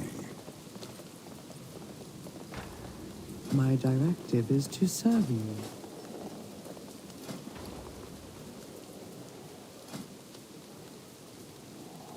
My directive has been fulfilled.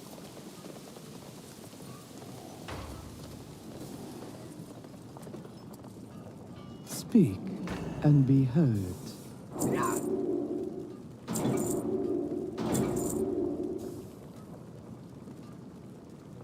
Faith, order. We must remember both.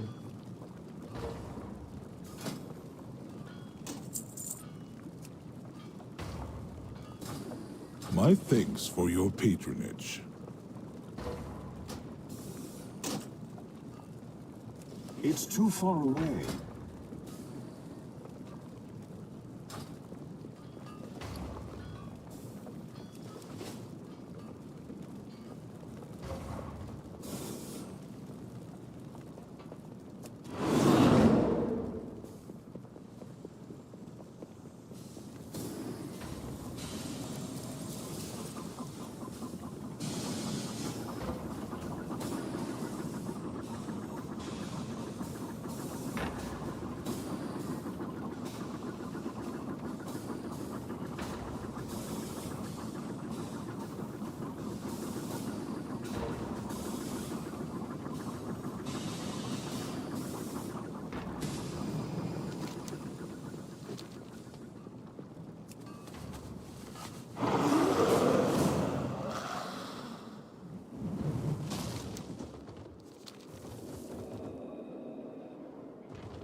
The Wooble sent me some crochet kits to try out, and I've never used a kit like this before, so I'm really excited to see how it goes. So it looks like the kit comes with all of the yarn that you need for the project, and I ended up with some leftover yarn, which was really nice. And then I found this little envelope, which I'll open up in a second. And then they also have a crochet hook and the... Today we're speedrunning this exact path while doing a total of 4 game. Here we pretty much just mash the peck button, so while this is going on, I just want to say if you want to learn more about this speedrun, I would definitely recommend checking out the links in the description, and there are going to be much better explanations for all of these glitches. There's some really crazy stuff in this, and it's also really cool. But anyways, after beating the trainer, we get teleported to the Hall of Fame, which is kind of hilarious. But there actually is a 25% chance of this warp failing and the game crashing, which actually happened to me and ruined a run that was even better than this one. But if we don't get unlucky, we beat the game. We now get to enjoy the game showing off our level 7 spear and saying that we really need to catch more Pokemon because our trainer rating is kind of pathetic. But whatever, I'm the champion and definitely didn't do anything illegal at all. Now this run is going to tie us for 90th place on the leaderboard, and I'm pretty happy with that. Subscribe if you enjoyed. Bye.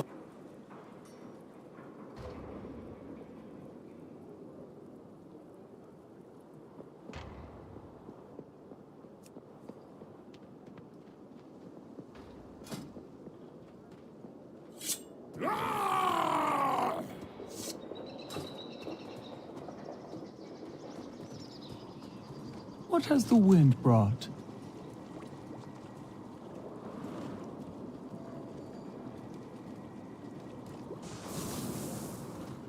Beware the deep places of the earth.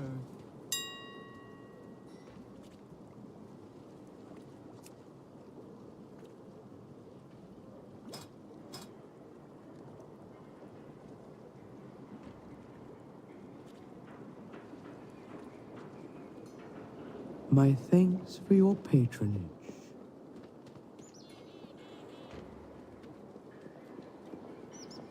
I have an extended supply of goods for Outlanders.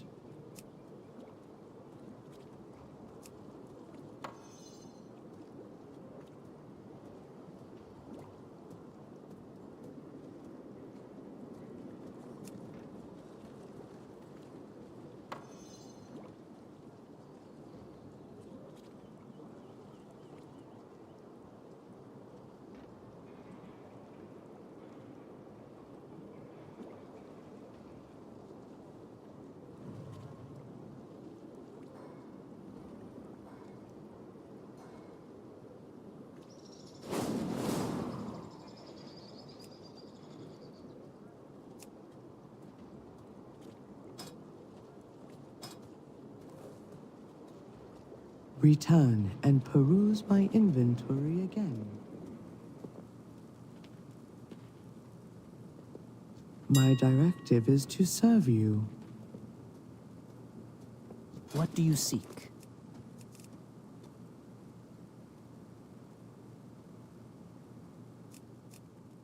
Keep your wits about you. The coreway must be protected.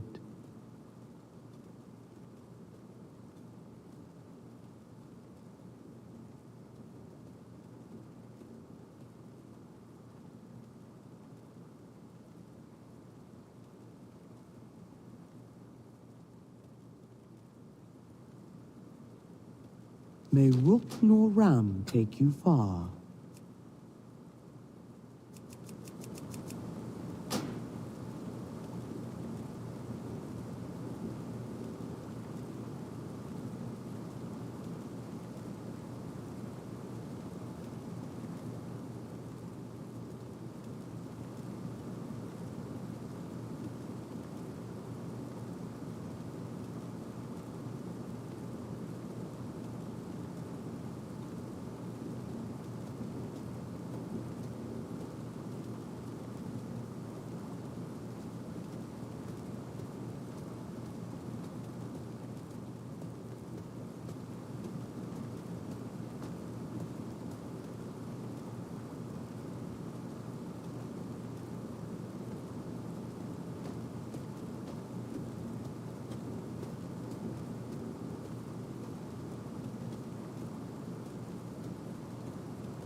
What is your command?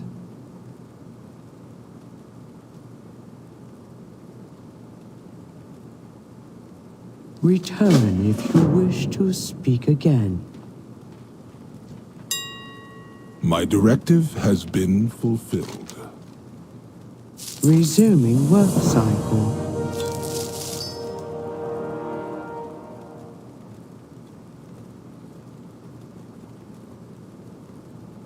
May the Titans carve your path.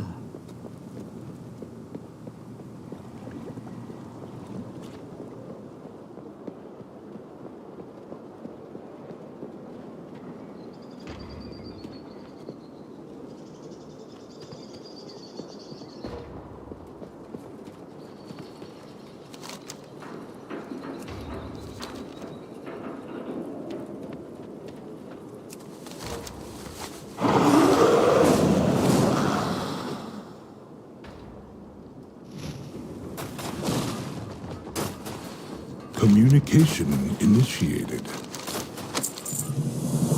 Do you have a query?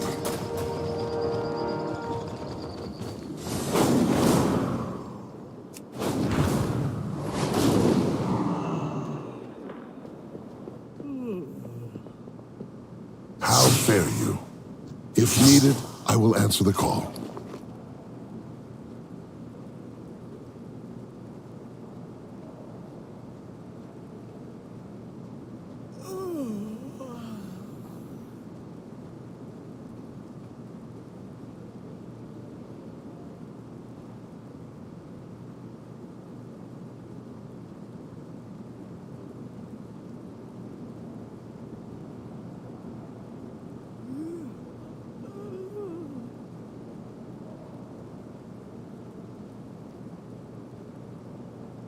May we all find what we seek.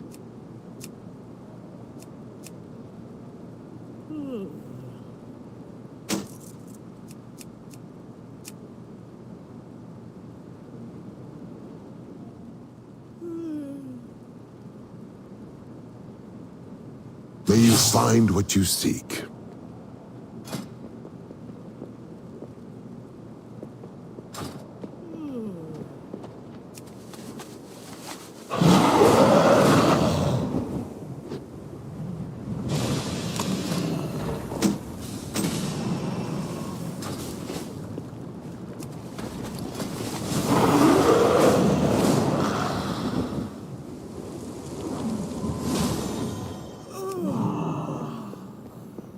There is much to be done.